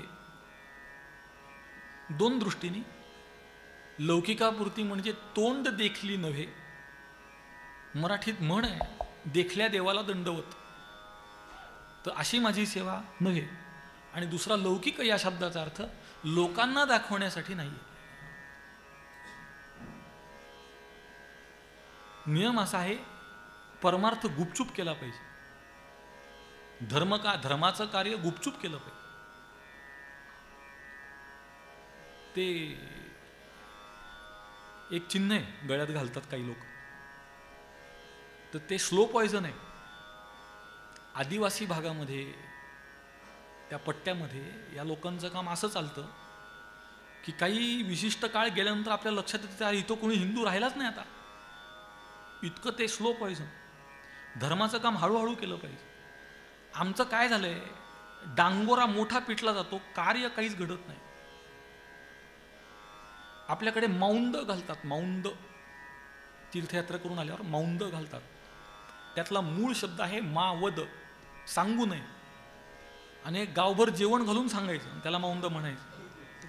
म्हणून आपल्या धर्माला अशा लोकांची गरज आहे, जे लोक जास्त बडबड न करता काम करतील, ज्याला शुद्ध मराठीमध्ये आपण ग्राउंड लेवल म्हणतो.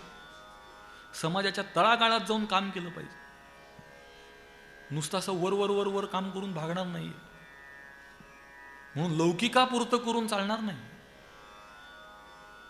माझा व्हिडिओ काढ बरं का कोणीतरी, त्या ग्रुपला टाक बरं का, असं कीर्तनकार सांगतात. ते 1-1 मिनिटाचे हे बनवतात हल्ली. शाबास.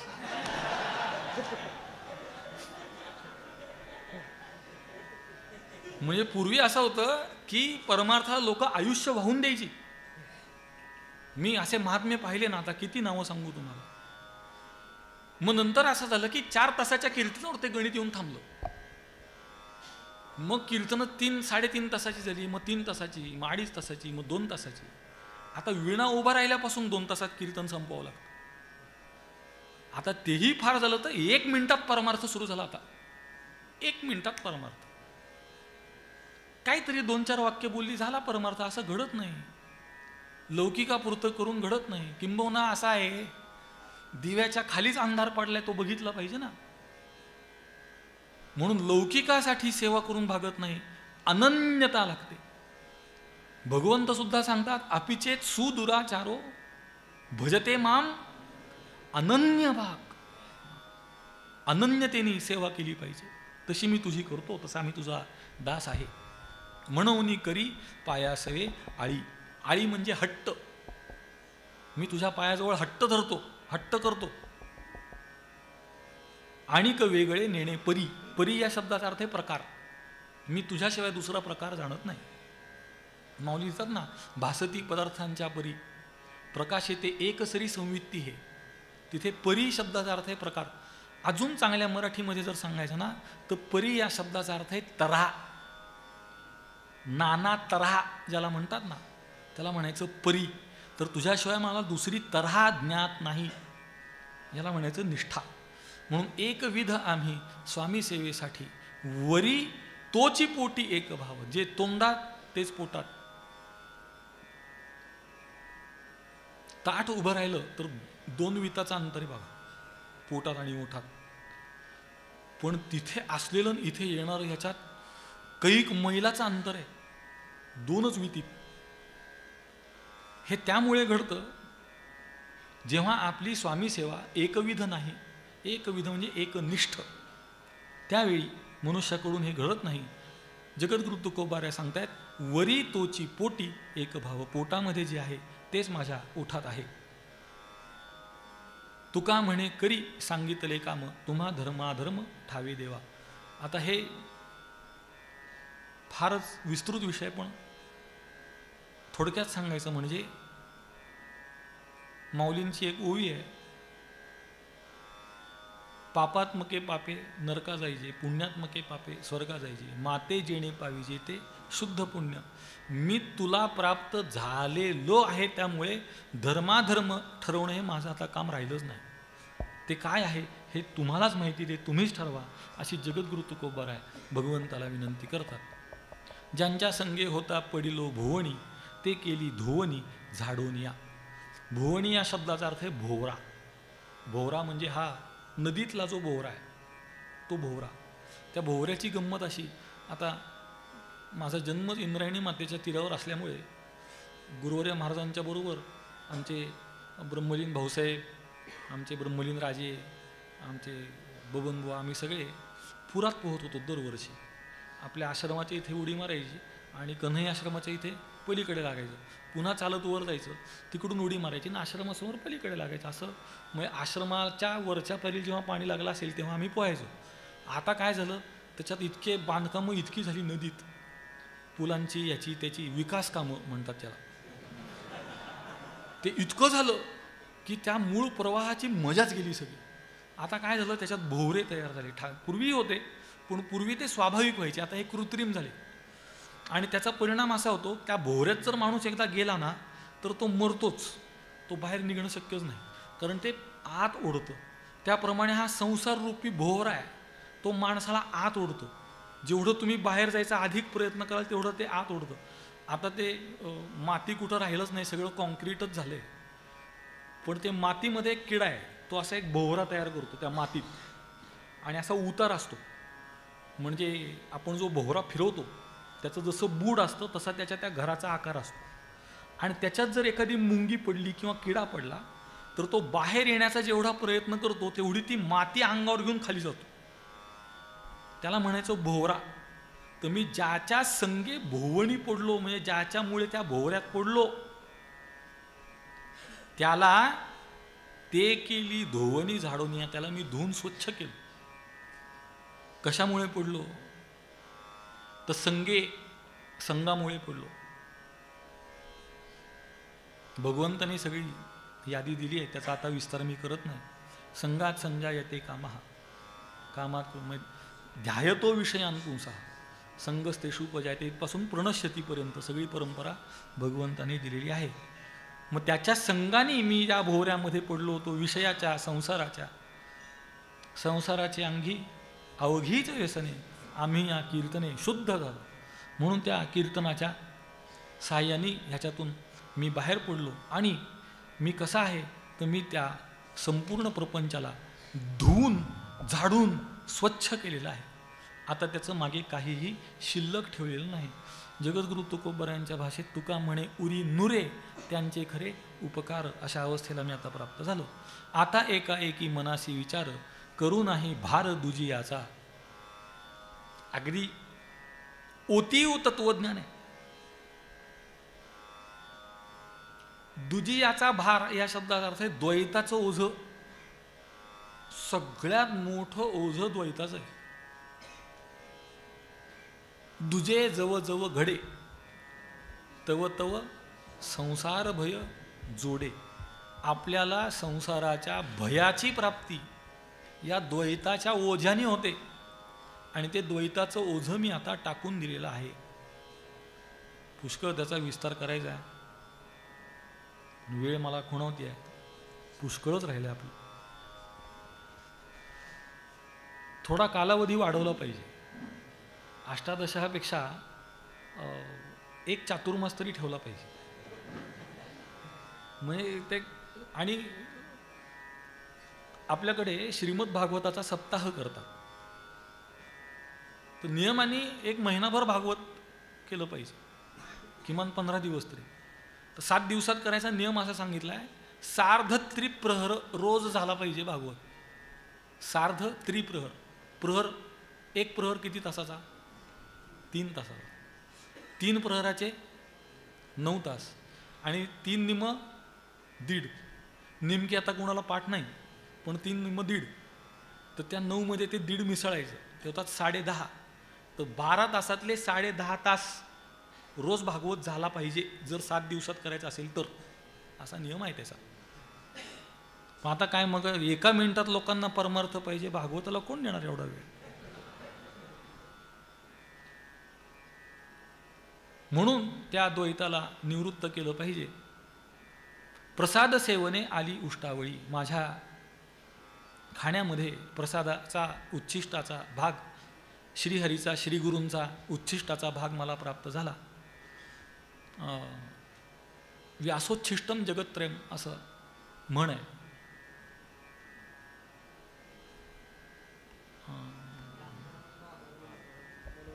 उच्छिष्टाचा भाग शेष उरला तो सेवू असा आहे. झाडू संतांचे मार्ग आडला आणि भरले जग. उच्छिष्टाचा भाग शेष उरला तो सेवू. मग काय झालंय, मी प्रमाण आठवतील तशी देतो.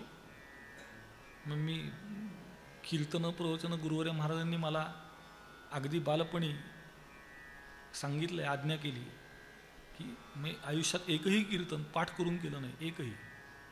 चिंतन करायचं, जसं श्रीगुरु कृपेने हरिकृपेने येईल ते येईल असा विषय आहे. त्यामुळे थोडं मागे पुढे झालं तर क्षमा करा मला. तर उष्टावळी या शब्दाचा, उच्छिष्ट या शब्दाचा अर्थ सगळ्या शब्दकोशामध्ये उष्ट असाच केला आहे. उच्छिष्ट या शब्दाचा खरा अर्थ आहे तोंडातून बाहेर पडले. तर माझ्या मुखातून बाहेर पडलेली वाणी हे माझं उच्छिष्ट आहे.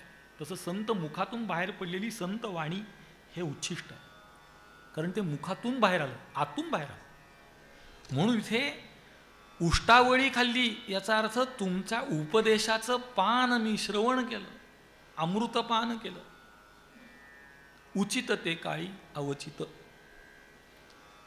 अवचित घडलं, अकस्मात घडलं, पण उचित काळी. आद्य साखरे महाराज पुण्यामध्ये घोड्यावर बसून चालले होते, आणि अशीच संध्याकाळची वेळ होती, आणि पासोड्या विठोबाला केसकर महाराजांचं कीर्तन सुरू होतं, आणि त्यांनी ते घोड्यावर बसून ऐकलं. मग पूर्वी घोड्यावर बसणारी माणसं म्हणजे मोठी, त्यांना घोडा धरायला 2 माणसं पुढे, नोकर चाकर, तर त्यांनी घोड्यावरून खाली उतरत नव्हते. ते श्रीमद भागवतात कथा आहे, ती कधीतरी सांगेन नंतर, आता वेळ कमी पडणार आहे आपल्याला. तर त्यांनी घोड्यावर बसून ते कीर्तन ऐकलं, आणि कीर्तन झाल्यानंतर त्यांना शरण गेले.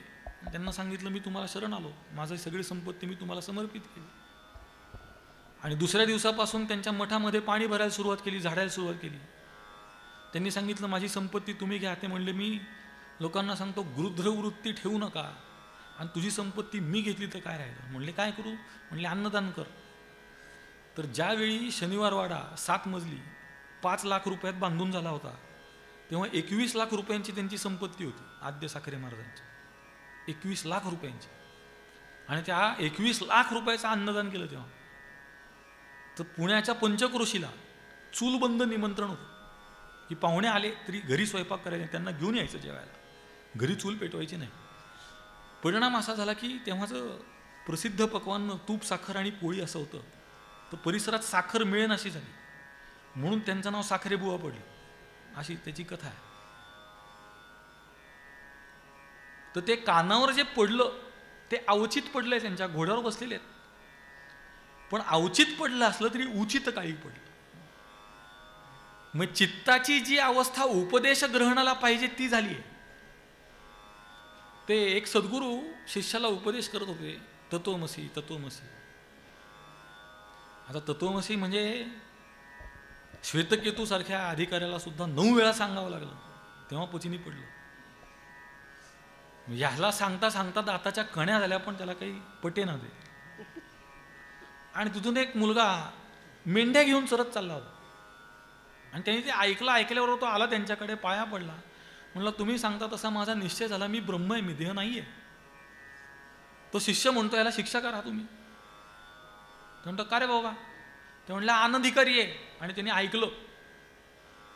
श्रीगुरु सांगतात अनधिकारी तू आहेस, तुला सांगून सांगून माझ्या दाताच्या कण्या झाल्या, तुला कळत नाही.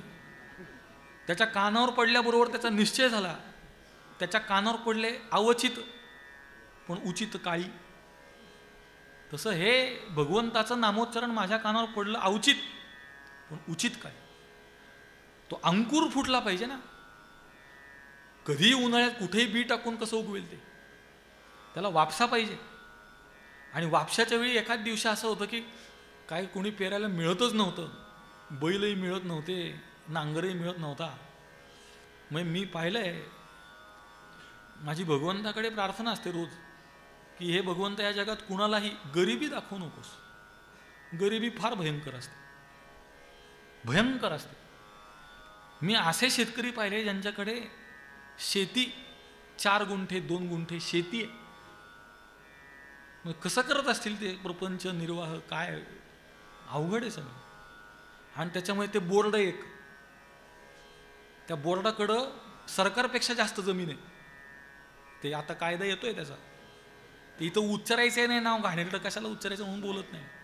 खाली तुम्हाला कायदाच सांगतो सगळं काय काय. ते असं 3.5 करून बोट ठेवलं की जागा त्यांची होते. आता ते परवा एक जण उठला तो म्हणला ती संसदच आमच्या जागेत आहे. काय करताय यंदा? असं थोडी चालतंय. पण असं चालतंय आपल्या देशात, हे लक्षात ठेवा. उद्या जर मी उठून कुठं बोट ठेवलं ना, त्या बोटा एवढे तुकडे करतील माझे, आमच्या जागेवर कसा हात ठेवला म्हणून. पण त्यांना बोलायची हिंमत नाही कोणाची. आज आपल्या संसदेची हिंमत नाही, लक्षात ठेवा. बाकीचं सोडा. आणि हे खरं आहे, हे घडतंय. हे बोलल्याकरता तुम्ही मला काही शिक्षा द्या, पण हे खरं आहे. म्हणून उचित काळ जास्त महत्वाचा औचितपेक्षा. म्हणजे माऊलींच्या भाषेत सांगायचं ना, ताईसी कर्मे साम्य दशा होय जेथे विरेशा, सद्गुरु तो अपैसा भेटेची गा, तो मुहूर्त खरा. तसं हे माझ्या कानावर अवचित पडलं पण उचित काळी पडलं. त्याचा परिणाम असा झाला, तुका म्हणे वर्म सापडले हाती, सांडिली ते खंती चिंता देवा. ते वर्म माझ्या हातात आलं. तात्पर्यम पकडतव्यम, बाकी सगळं सोडून देतव्यम. हे आयुष्यात महत्त्वाचं आहे. तात्पर्य पकडता आलं पाहिजे. गोष्टींची गंमत अशी झाली आहे, पूर्वी कीर्तनामध्ये सिद्धांत कळावा म्हणून गोष्टी सांगितल्या जात असत. आता गोष्टी कळाव्या म्हणून गोष्टी सांगितल्या जातात. सिद्धांताला कोण हातच लावत नाही कधीच. ते एकदा सुरुवातीला अभंग म्हणून झाला की कीर्तन संपेपर्यंत काय पुन्हा त्याला कोण हात लावत नाही. त्याला गुंडाळून ठेवून देतात, काहीही बडबड करत बसतात. ते एक आचारसंहिता आपण सगळ्यांनी स्वीकारली पाहिजे की कीर्तन करणाऱ्यांनी किमान या गोष्टी त्याला असल्या पाहिजेत. मग किमान त्याला आपण जो अभंग म्हणतो आहोत, कीर्तनाला घेतलेला आहे, तो नीट पाठ पाहिजे. तेच मोबाईल लावून ठेवतात समोर असा अभंग म्हणायला. आता आलाय काळ सध्याचा कृत्रिम बुद्धिमत्तेचा, ज्याला आर्टिफिशियल इंटेलिजन्स म्हणतात. अजून लोकांचा असा समज आहे की जसं आपण मोबाईल वापरतो तसं आर्टिफिशियल इंटेलिजन्स फक्त वापरायचं आहे, तसं नाही आहे. काही कालावधीनंतर तो आर्टिफिशियल इंटेलिजन्स आपल्याला खाऊन टाकणार आहे, लक्षात ठेवा. बुद्धी जेवढी जेवढी काम कमी करत जाईल ना, तेवढं तेवढं तो आपल्यावर हावी होत जाणार. माझ्या आईसाहेब आहेत, आईसाहेबांची शालेय शिक्षण काही नाही, पण त्यांना पावकी, निमकी, दीडकी, औटकी हे येतं. तर ते हिशोब करताना त्यांना पटपट पटपट तोंडाने होतो. किंवा आमचे आंबोरे अण्णा होते ब्रह्मलीन, ते माऊलींच्या मंदिराचा हिशोब केला. तर हिशोब केल्यावर ते एक ऑडिटर आले आणि ते ऑडिटर म्हणले तुमचा हिशोब चुकला. आपण हातचे घेतो ना, म्हणजे 5 + 5 = 10, खाली 0 हातचा आला 1, तर असे ते तोंडी हातचे 21-22 घ्यायचे. एवढा त्यांचा हिशोब पक्का होता. आणि तो ऑडिटर म्हणला तुमचा हिशोब चुकला, कारण तो कॅल्क्युलेटरवाला होता. ते म्हणले तुमचं यंत्र कुठंतरी बटन दाबण्यात चुकलं असेल, माझा हिशोब चुकणार नाही. आणि त्यांनी परत हिशोब केला तर खरोखर त्याचाच चुकला होता, यांचा चुकलाच नव्हता.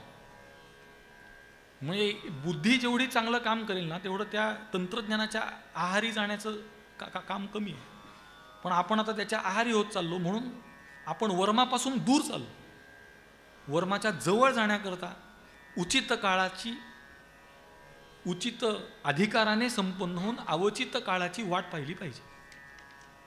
आवडी भोजन प्रकार परवडी, भिन्न भिन्न गोडी एका रस, भोगी त्या पंगती लादलो प्रसाद, तीही नाही भेद राखियला, पाकसिद्धी स्वहस्तके विनियोग, आवडीचे भाग सिद्ध केले, तुका म्हणे आला उच्छिष्ट प्रसाद, तेणे हा आनंद माझ्या जीवा.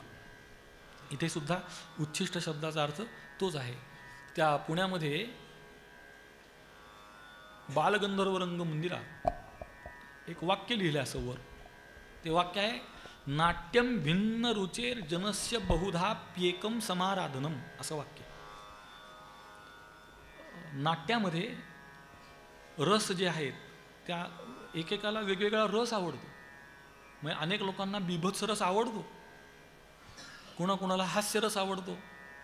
गर्दी कुठं होते बघा, जिथे जास्त विनोद तिथं गर्दी जास्त.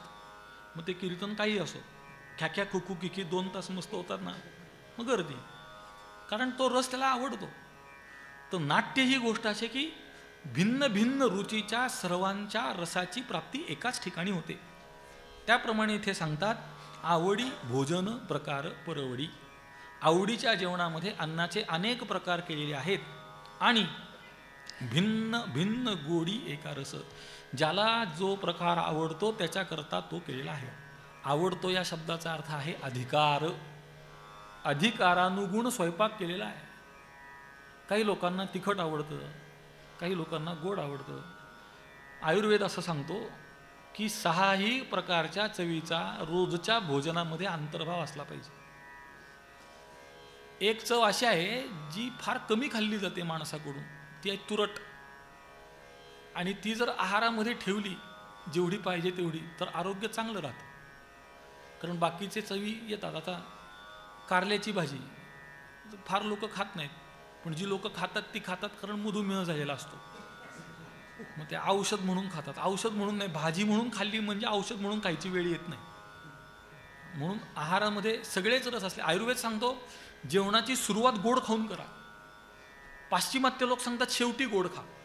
त्याला त्यांनी नाव दिले स्वीट डिश, शेवटी खायची. कारण त्या ॲलोपॅथीच्या शास्त्रानुसार सांगतो तुम्हाला, हे काही विषय नाही पण सांगतो. इथेनॉल आपलं काय म्हणतात त्याला, इथेनॉल नाही, ते रक्तात इन्सुलिन जे दिलं जातं, ते इन्सुलिनचं सिक्रिशन गोड खाल्ल्याने होत नाही.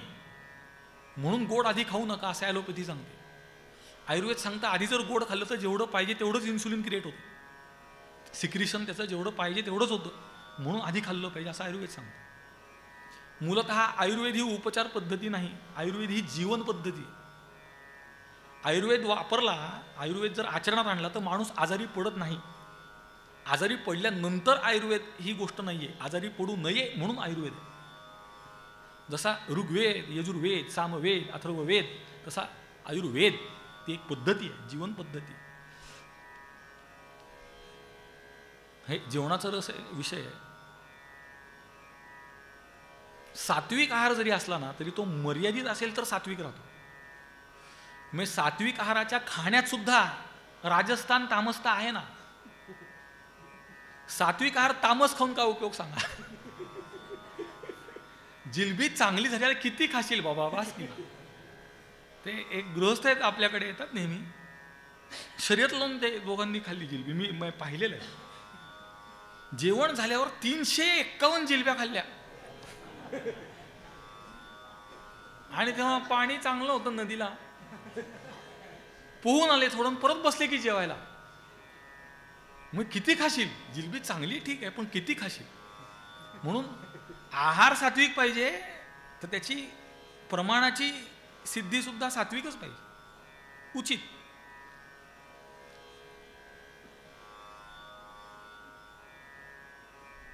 स्वयंपाकामध्ये सगळ्यात महत्वाची गोष्ट पुढे आले, भोगी त्या पंगती लादलो प्रसाद, तीही नाही भेद राखी. याला लोकांचा समज आहे,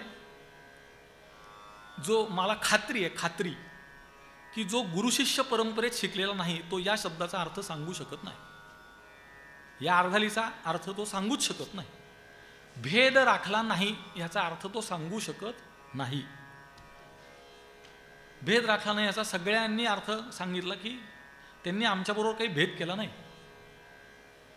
तसा अर्थ नाही आहे. त्याचा अर्थ आहे पंक्ती प्रपंच केला नाही. पंक्ती प्रपंच या शब्दाचा अर्थ मला काही वेगळं दिलं आणि त्यांनी काही वेगळं घेतलं असं केलं नाही. आता यातलाही खरा अर्थ सांगतो. अधिकारानुगुण देणं म्हणजे भेद न करणं, हे लक्षात ठेवा. मग दिसायला तो भेद आहे पण वास्तवात तोच अभेद आहे, हे लक्षात घ्या. एक मनुष्य डॉक्टरकडे गेला, त्याच्या आधी जो रुग्ण बसलेला होता त्याला खोकला होता. डॉक्टर वाय.व्ही. फाटक म्हणून होते, आपल्या संस्थांमध्ये विश्वस्त होते, आणि ते पुण्यावरून इथे एक दिवस आळंदीमध्ये रुग्णांना फुकट तपासत असत, सेवा म्हणून. तर पुण्यातली श्रीमंत लोक इथे याची पैसे वाचवायला. तर गुरुवर्य महाराजांच्या बरोबर एक जण गेले, आणि गुरुवर्य महाराजांनी ते बोलत असताना मागे ते उभे होते आणि ते खोकले. त्या खोकल्याचा त्यांनी आवाज ऐकला, आवाज, आणि ते आवाज ऐकून सांगितलं, तुम्हाला TB झालाय, आजपासून औषध चालू करा, मी तुम्हाला 40 दिवसात बरं करू. आणि ते बरे झाले.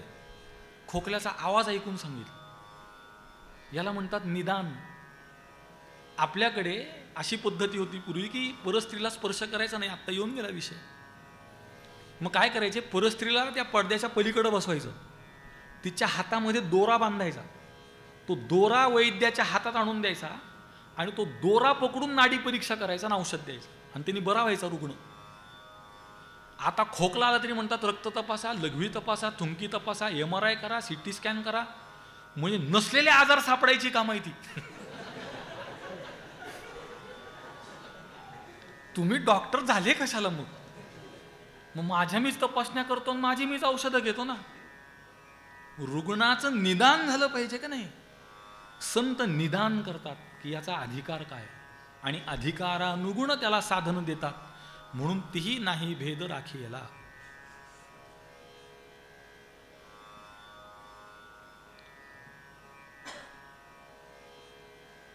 पाकसिद्धी स्वहस्तके विनियोग, आवडीचे भाग सिद्ध केले. इथे जगद्गुरु तुकोबरा यांनी स्वयंपाकाचं वर्म सांगितलं. कालच आमचा विषय झाला की आपण जेव्हा एकाने प्रश्न विचारला की मला माझा अधिकार कळत नाही, परमार्थात सगळ्यात महत्त्वाची गोष्ट अधिकार कळणं. त्यांनी मला विचारलं मला अधिकार कळत नाही तर काय केलं पाहिजे. त्यासाठी याला अधिकारही कळत नाही आपला, त्याच्याकरता जगद्गुरु तुकोबरा यांनी सांगितलं युक्त आहार विहार, नेम इंद्रियासी सार, नसाई बासर, निद्रा बहु भाषण, यानुसार त्यांनी चालू करावं. आता युक्त आहार म्हणजे काय, तर ते बीज पेरण्यापासून ते पक्व अन्न होईपर्यंत सगळं आपल्या हाताने झालं पाहिजे. आता बघा विचार करून आपण त्यातलं काय करतो, काहीच करत नाही. ते बी आपण पेरलं पाहिजे, त्याची सगळी निगा आपण राखली पाहिजे, कोळपणी खुरपणी सगळं आपण केलं पाहिजे, पाणी देणं आपण केलं पाहिजे, त्या पिकाशी संवाद साधला पाहिजे. मी अशी माणसं पाहिली जे झाडांशी पिकांशी बोलतात आणि त्याची फळं दिसतात, म्हणजे झाडांना सुद्धा डिप्रेशन येतं, लक्षात ठेवा.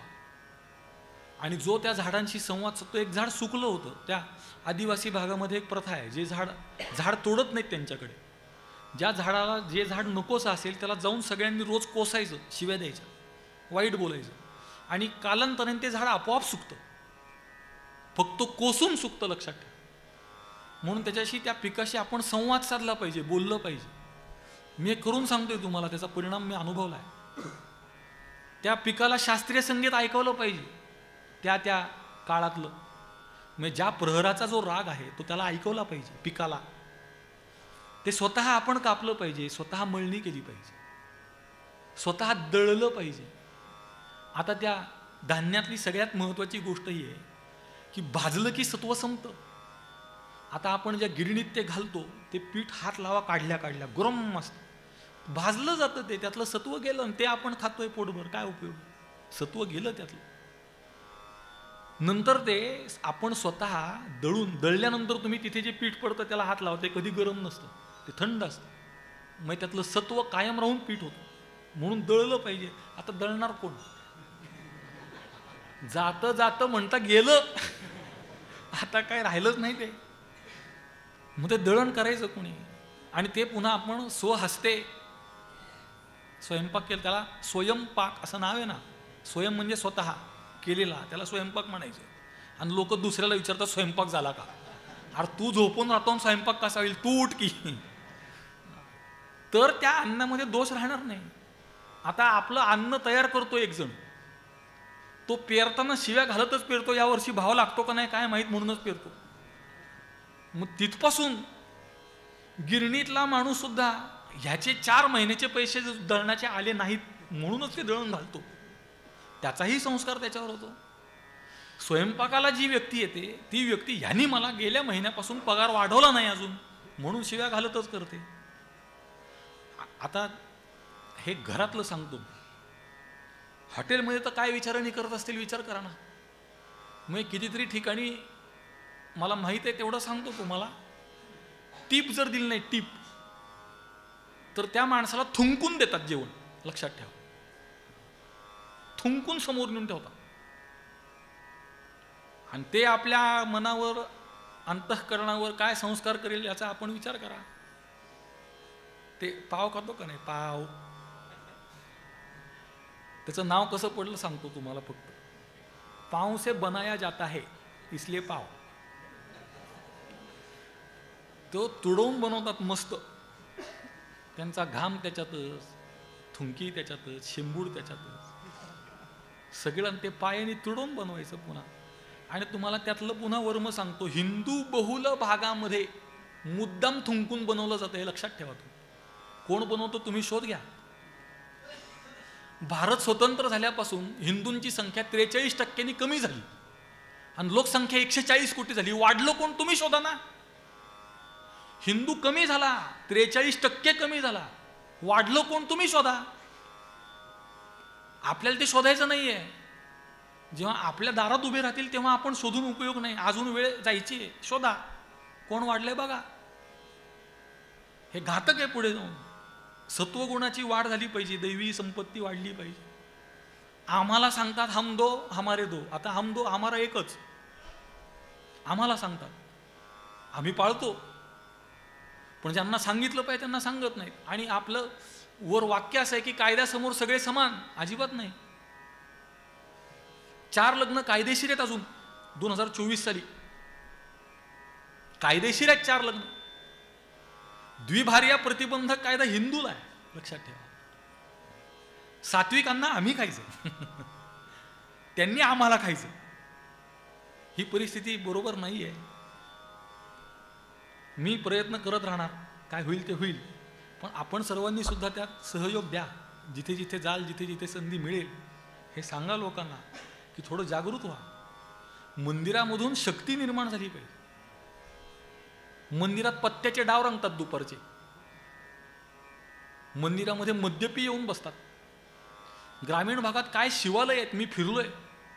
महाराष्ट्राच्या ग्रामीण भागामध्ये हजारो वर्ष जुनी शिवालय आहेत. आणि तिथे जाऊन नुसतं बसलं की समाधी लागतो. समाधीच, दुसरा विशेष नाही. इतकी तिथे तपश्चर्या, इतकं जागृत स्थान, आणि तिथे चालतं काय? पत्त्याचे डाव. त्यांच्या बोकंडी लाथा घालून हाकलले पाहिजे. तिथे कीर्तनं, प्रवचनं, आरत्या, भजनं असं झालं पाहिजे. मला एक माणूस दाखवा जो सांगतो आता 7 वाजले, माझी आरतीची वेळ झाली. म्हणतो का? नाही म्हणत. कीर्तनकार म्हणत नाही, तो म्हणतो कीर्तन झाल्यावर करू. त्यांनी सांगितलं पाहिजे आरतीची वेळ झाली, मी माझं सगळं उरकतो, कीर्तन 10 मिनिट उशिरा सुरू करू. असं घडत नाही. असं घडलं पाहिजे. मी अशी माणसं पाहिली की माझी प्रार्थनेची वेळ झाली, मी चाललो, तर तो मालक माझ्या समोर घडलं बरं. एके ठिकाणी तो म्हणला माझी वेळ झाली, मी चाललो. 1:30 वाजला, मी चाललो. तो म्हणला तुझी नोकरी घालवून टाकी. मी तो म्हणला घालवून टाका, माझी वेळ मी चुकवणार नाही. म्हणलं मी चाललो, आणि त्यातून आज शुक्रवार, मी तर चाललोच. हे धारिष्ट्य आपल्यात कधी येणार हो? हे येत नाही, कारण हे काहीच नाही आपल्याकडे. हे आलं पाहिजे आपल्याकडे. म्हणजे मी मलाच सांगतोय आपल्या निमित्तानं. तुका म्हणे आला उच्छिष्ट प्रसाद, तेणे हा आनंद माझ्या जीवा.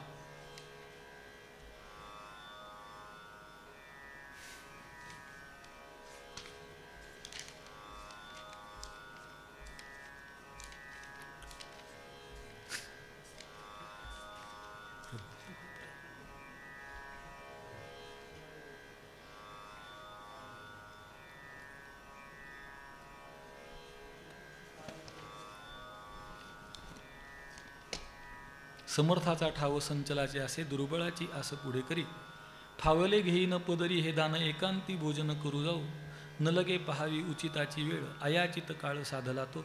तुका म्हणे पोट झाली उपरी, गौरवा उत्तरी पूजू देवा. यातलं सगळ्यात महत्त्वाचं जे तेवढंच सांगतो.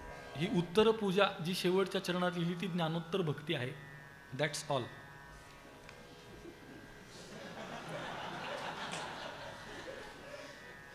आपुल्यांचा करीन मुळा, माझ्या कुळाचारांचा अवघियांचे वंदीन पाय. ठाया ठाय न देखे नेदी तुटो समाधान, थांबो जन सकळ. तुका म्हणे झाडा होय, तो हे सोय न संटी.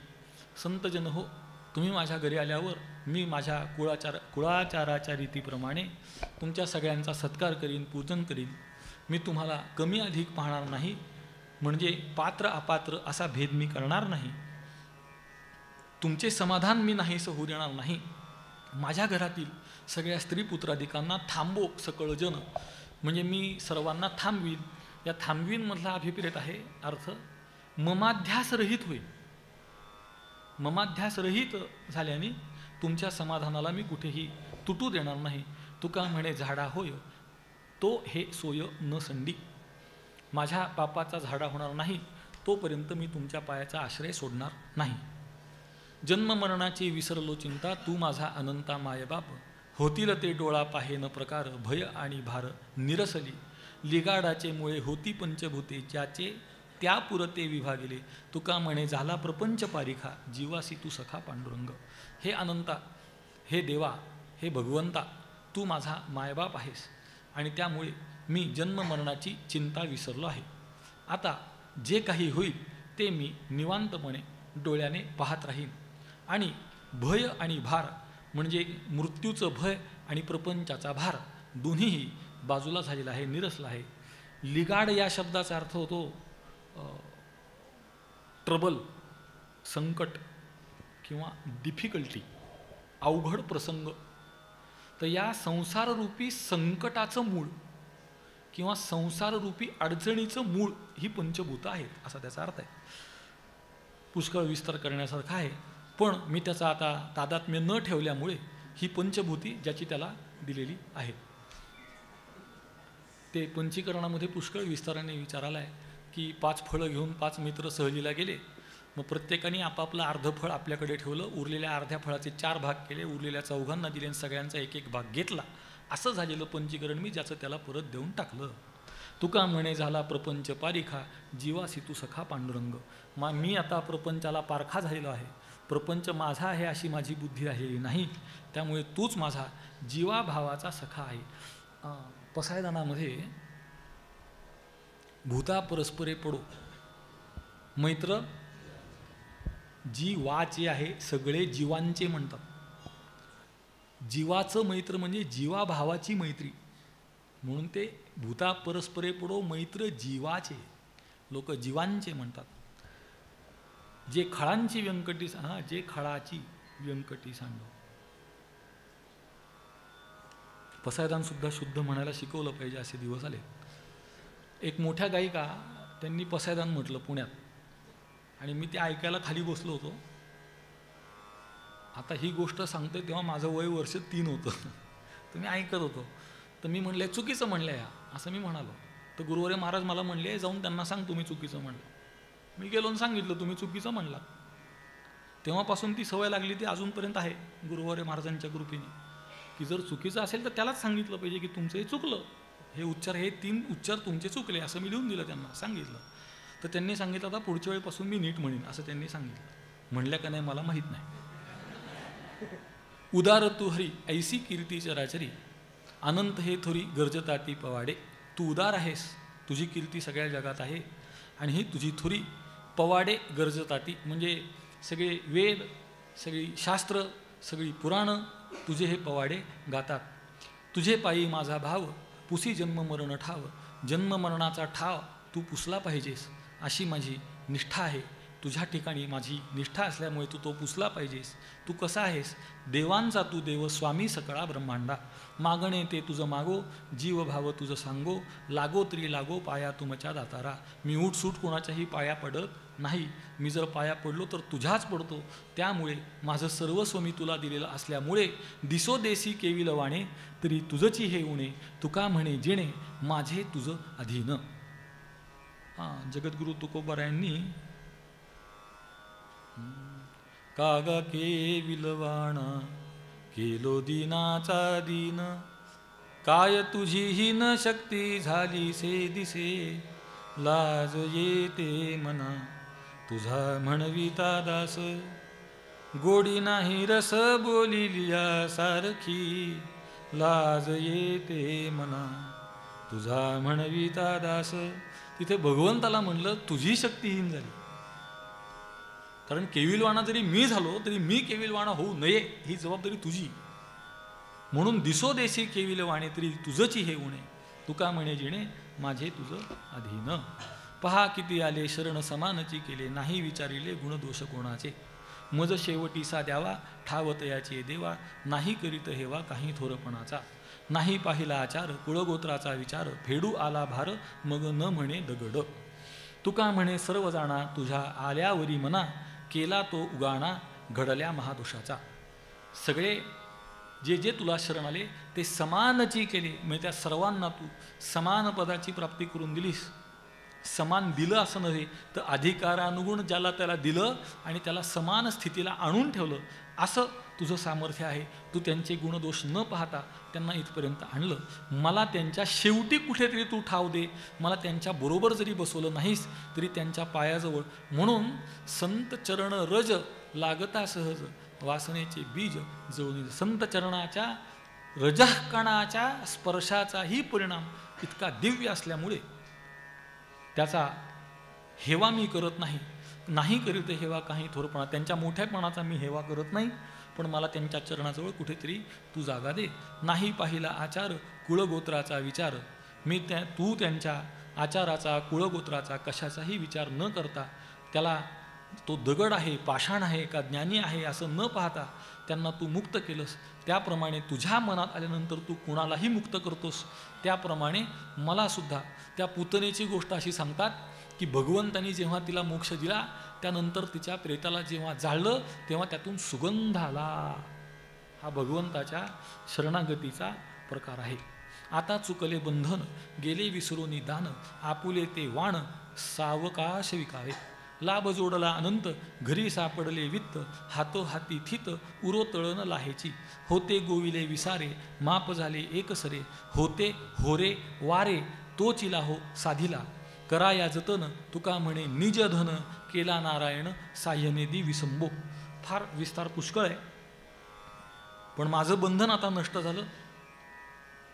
मी दान करणं विसरून गेलो. तर दान करणं विसरून गेलो म्हणजे माझ्या काया वाचा मनाचं भगवंताला दान करायचं मी विसरून गेलो. आपुले ते वाण सावकाश विकावे. आता माझ्याकडे जे आत्मज्ञानरूपी वाण आलेलं आहे ते मी आता यथावकाश सावकाश देत राहीन. जो येईल त्याला देईन. हेच आता आमचं कर्तव्य आहे. लाभ जोडला अनंत, याच्यात दोन म्हणजे श्लेष आहे. लाभ जोडला अनंत म्हणजे जे मोजता येत नाही असा लाभ झाला एक, आणि ज्याचं नाव अनंत आहे असा तू आम्हाला प्राप्त झालास. घरी सापडले वित्त. हल्ली लोकांच्या घरी काळा पैसा सापडतो, 2 नंबर पैसा सापडतो, अति सापडतो, फार जास्त सापडतो. म्हणजे इतका सापडतो जे नसेल ललाटी ते करून दाखवी तलाठी, अशी परिस्थिती आहे. त्यामुळे इतका पैसा खातात की इतके गब्बर होतात, इतके निर्लज्ज होतात की गरजू माणसाला आणि गरीब माणसाला सुद्धा नरड्यावर पाय देऊन पैसे काढतात. तर असलं हे वित्त नाही. घरी सापडले वित्त म्हणजे माझ्या स्वरूपाच्या ठिकाणी असलेलं आत्मरूपी धन मला प्राप्त झालं. हातोहाती थित उरोतळ न लाहायची. होते होरे वारे. इथे ते सांगतात की मी तुमच्याबरोबर पुष्कळ वाद घातला म्हणजे तुम्ही सांगत होता की जीव ब्रह्मच आहे, आणि मी म्हणत होतो की म्हणजे होते हो रे वारे म्हणजे पूर्वीपासून तेच आहे. म्हणजे ब्रह्माची जीवाची एकता आता तुला कळल्यावर होईल असं नाही आहे, ती पूर्वीपासून आहेच, फक्त तुला ती माहीत नाही. पण तू हो रे, ते पूर्वी होतं म्हणून तू हो रे असं म्हणतात, पण तरीसुद्धा मी विचारतो वा रे असं कसं होईल, असा त्याचा अर्थ आहे की मी अल्पज्ञ आहे, अल्पशक्तिमान आहे, परिच्छिन्न आहे, तो सर्वज्ञ आहे, सर्वशक्तिमान आहे, सर्वत्र सदा सम आहे. अशा विरुद्ध गुणांनी युक्त असलेल्याचं एकत्व कसं घडेल. अरे बापरे, 10 मिनिटं राहिली बाबा.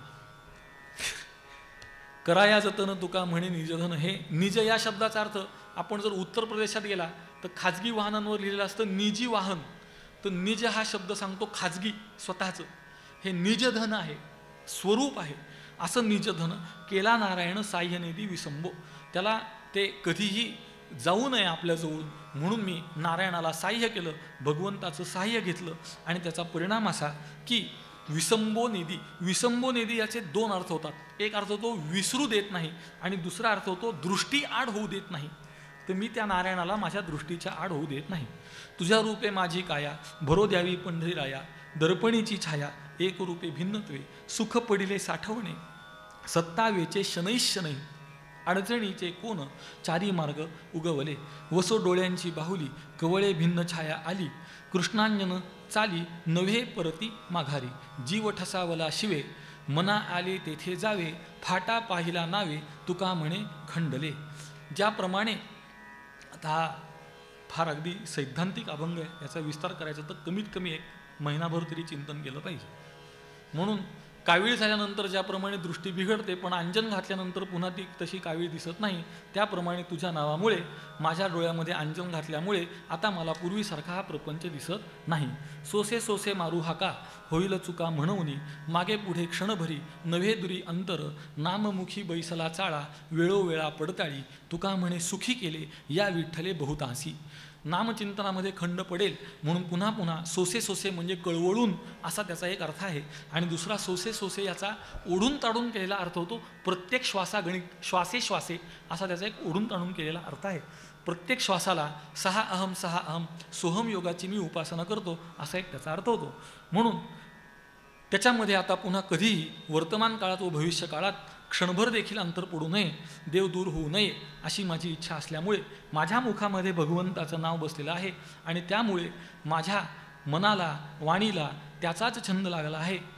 गोविंद गोविंद गोविंद मना लागलिया छंद, मना लागलिया छंद, मना लागलिया छंद, मग गोविंद ते काया, भेद नाही देवातया, भेद नाही देवातया, भेद नाही देवातया.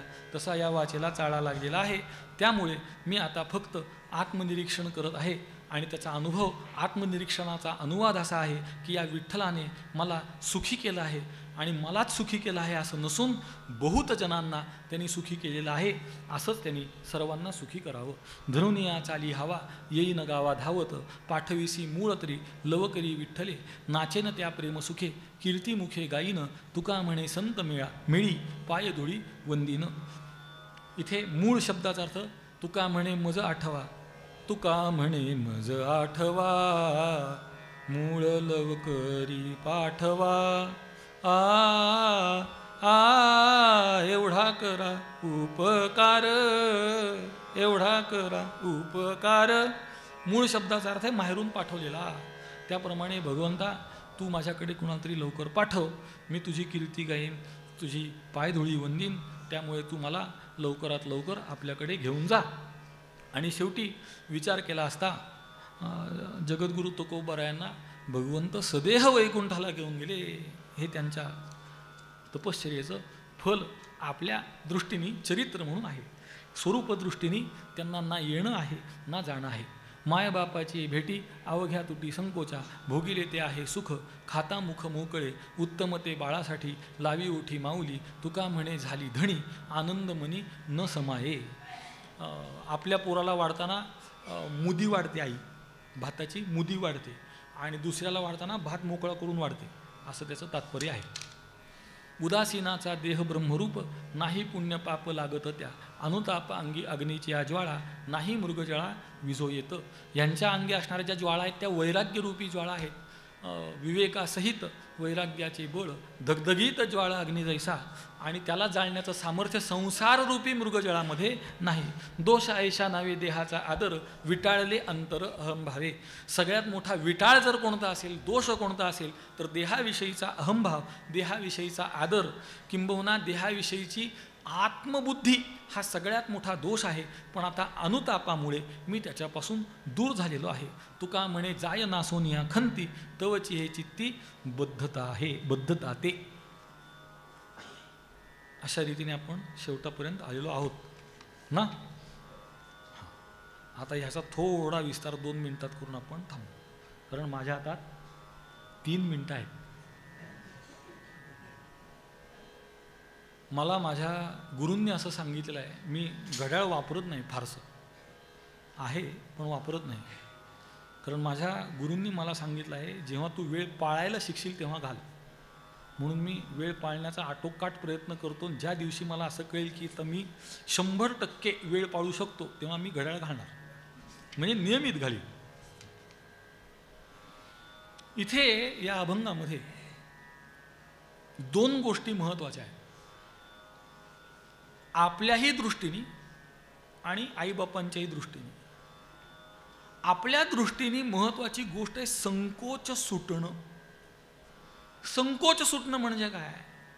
तर आपली अल्पत्व बुद्धी सुटणं. मी देह आहे ही बुद्धी सुटणं म्हणजे संकोच सुटणं. आणि दुसरं त्या बाजूनी देताना उत्तमते बाळासाठी, देताना सद्गुरू किंवा भगवंत सुद्धा आपल्याला व्यापक देतो, मोठं देतो, उत्तम देतो. ते सावरकरांनी लिहिले ना, जे जे उत्तम उदात्त उन्नत महन मंगल ते असं लिहिलं. स्वतंत्रते भगवती त्वामहम यशोयुताम वंदे. मग हे प्रमाण म्हणून नाही, उदाहरण म्हणून. प्रमाण वेदापासून निळोबरायांना थांबायचं, त्याच्या बाहेरचं प्रमाण आपल्याला काहीच नाही. ब्रह्मदेव आला तरी नाही. तर इथे जे जे उत्तम आहे तेच आपल्याला दिलं जातं त्यांच्याकडूनही. आणि ह्याचं सुख मिळाल्यानंतर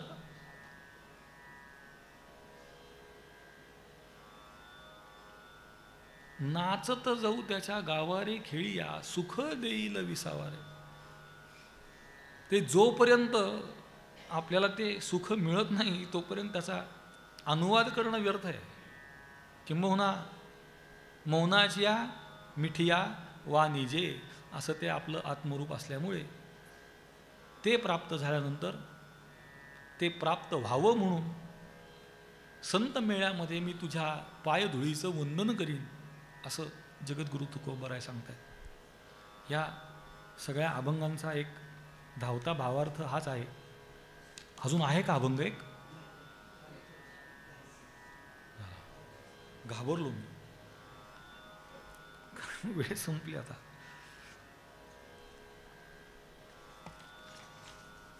हा झाला ना आपला उदासीनाचा देह ब्रह्मरूप.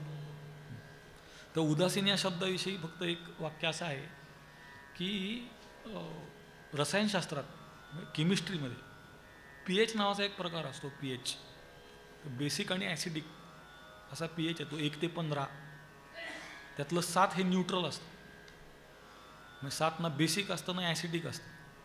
ते सात म्हणजे उदासीन, सात म्हणजे न्यूट्रल. दुसरा उदास या शब्दाचा अर्थ गमतीशीर आहे, तो सांगतो आणि थांबतो. उदास या शब्दाची व्युत्पत्ती आहे उत अधिक आस. उत म्हणजे वरची दिशा, आस म्हणजे स्थिर राहणे. तर जो वरच्या दिशेने स्थिर आहे त्याला म्हणायचं उदास. म्हणजे जो आत्मस्वरूपाच्या ठिकाणी स्थिर झाला त्याचं नाव उदास. आणि दुसरा अ उ म या तीन मात्रामध्ये उकार तो विष्णू आहे, म्हणून ऊचा दास, विष्णूचा दास, त्याला म्हणायचं उदास, असा त्याचा विचार आहे. झालेल्या सेवेमध्ये जे योग्य आहे शास्त्र संवादी आहे, माझ्या परंपरेचं आहे, गुरुवर्य महाराजांचं आहे. अयोग्य शास्त्र विसंवादी माझं स्वतःचं आहे. योग्य त्याचा अंगीकार करा, अयोग्य माझं माझ्याजवळ राहू द्या. झालेली सेवा रुक्मिणी प्राण संजीवन बाप विठ्ठलेशाच्या चरणी. संत सम्राट महाकैवल्य तेजोनिधी ज्ञानोबाराय जगद्गुरु तुकोबाराय. सकल संत परंपरा, सकल गुरु परंपरा, तीर्थरूप गुरुवर्य महाराज, तीर्थरूप सौभाग्यवती आईसाहेब, तीर्थस्वरूप मालक सर्वांच्या चरणी समर्पित करून सेवेला विराम. पुंडलिक वरदा हरी विठ्ठल श्री ज्ञानदेव विठ्ठल विठ्ठल विठ्ठल विठ्ठल. पुंडलिक वरदा हरी विठ्ठल श्री ज्ञानदेव तुकाराम श्री सद्गुरु साखरे महाराज की जय.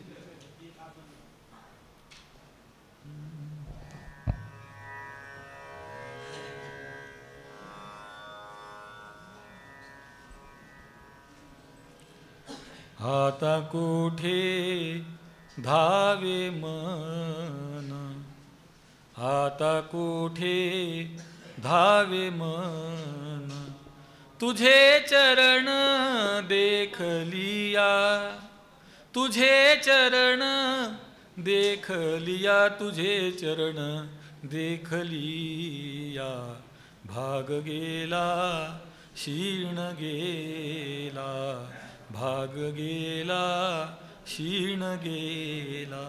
अवघा झाला आनंद, अवघा झाला आनंद, अवघा झाला आनंद. भाग गेला क्षीण गेला. प्रेमरसे बैसली मीठी, प्रेमरसे बैसली मीठी. आवडी लाठी मुखासी, आवडी लाठी मुखासी, आवडी लाठी मुखासी. भाग गेला क्षीण गेला, भाग गेला क्षीण गेला. अवघा झाला आनंद, अवघा झाला आनंद, अवघा झाला आनंद. भाग गेला क्षीण गेला, भाग गेला क्षीण गेला.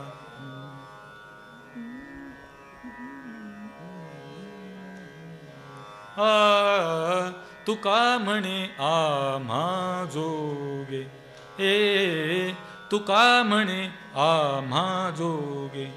विठ्ठल घोगे खरे माप, विठ्ठल घोगे खरे माप. भाग गेला क्षीण गेला, भाग गेला क्षीण गेला. अवघा झाला आनंद, अवघा झाला आनंद. भाग गेला क्षीण गेला, भाग गेला क्षीण गेला. कुंडलिक वरदा हरी विठ्ठल ज्ञानदेव तुकाराम श्री सद्गुरु साखरे महाराज की जय.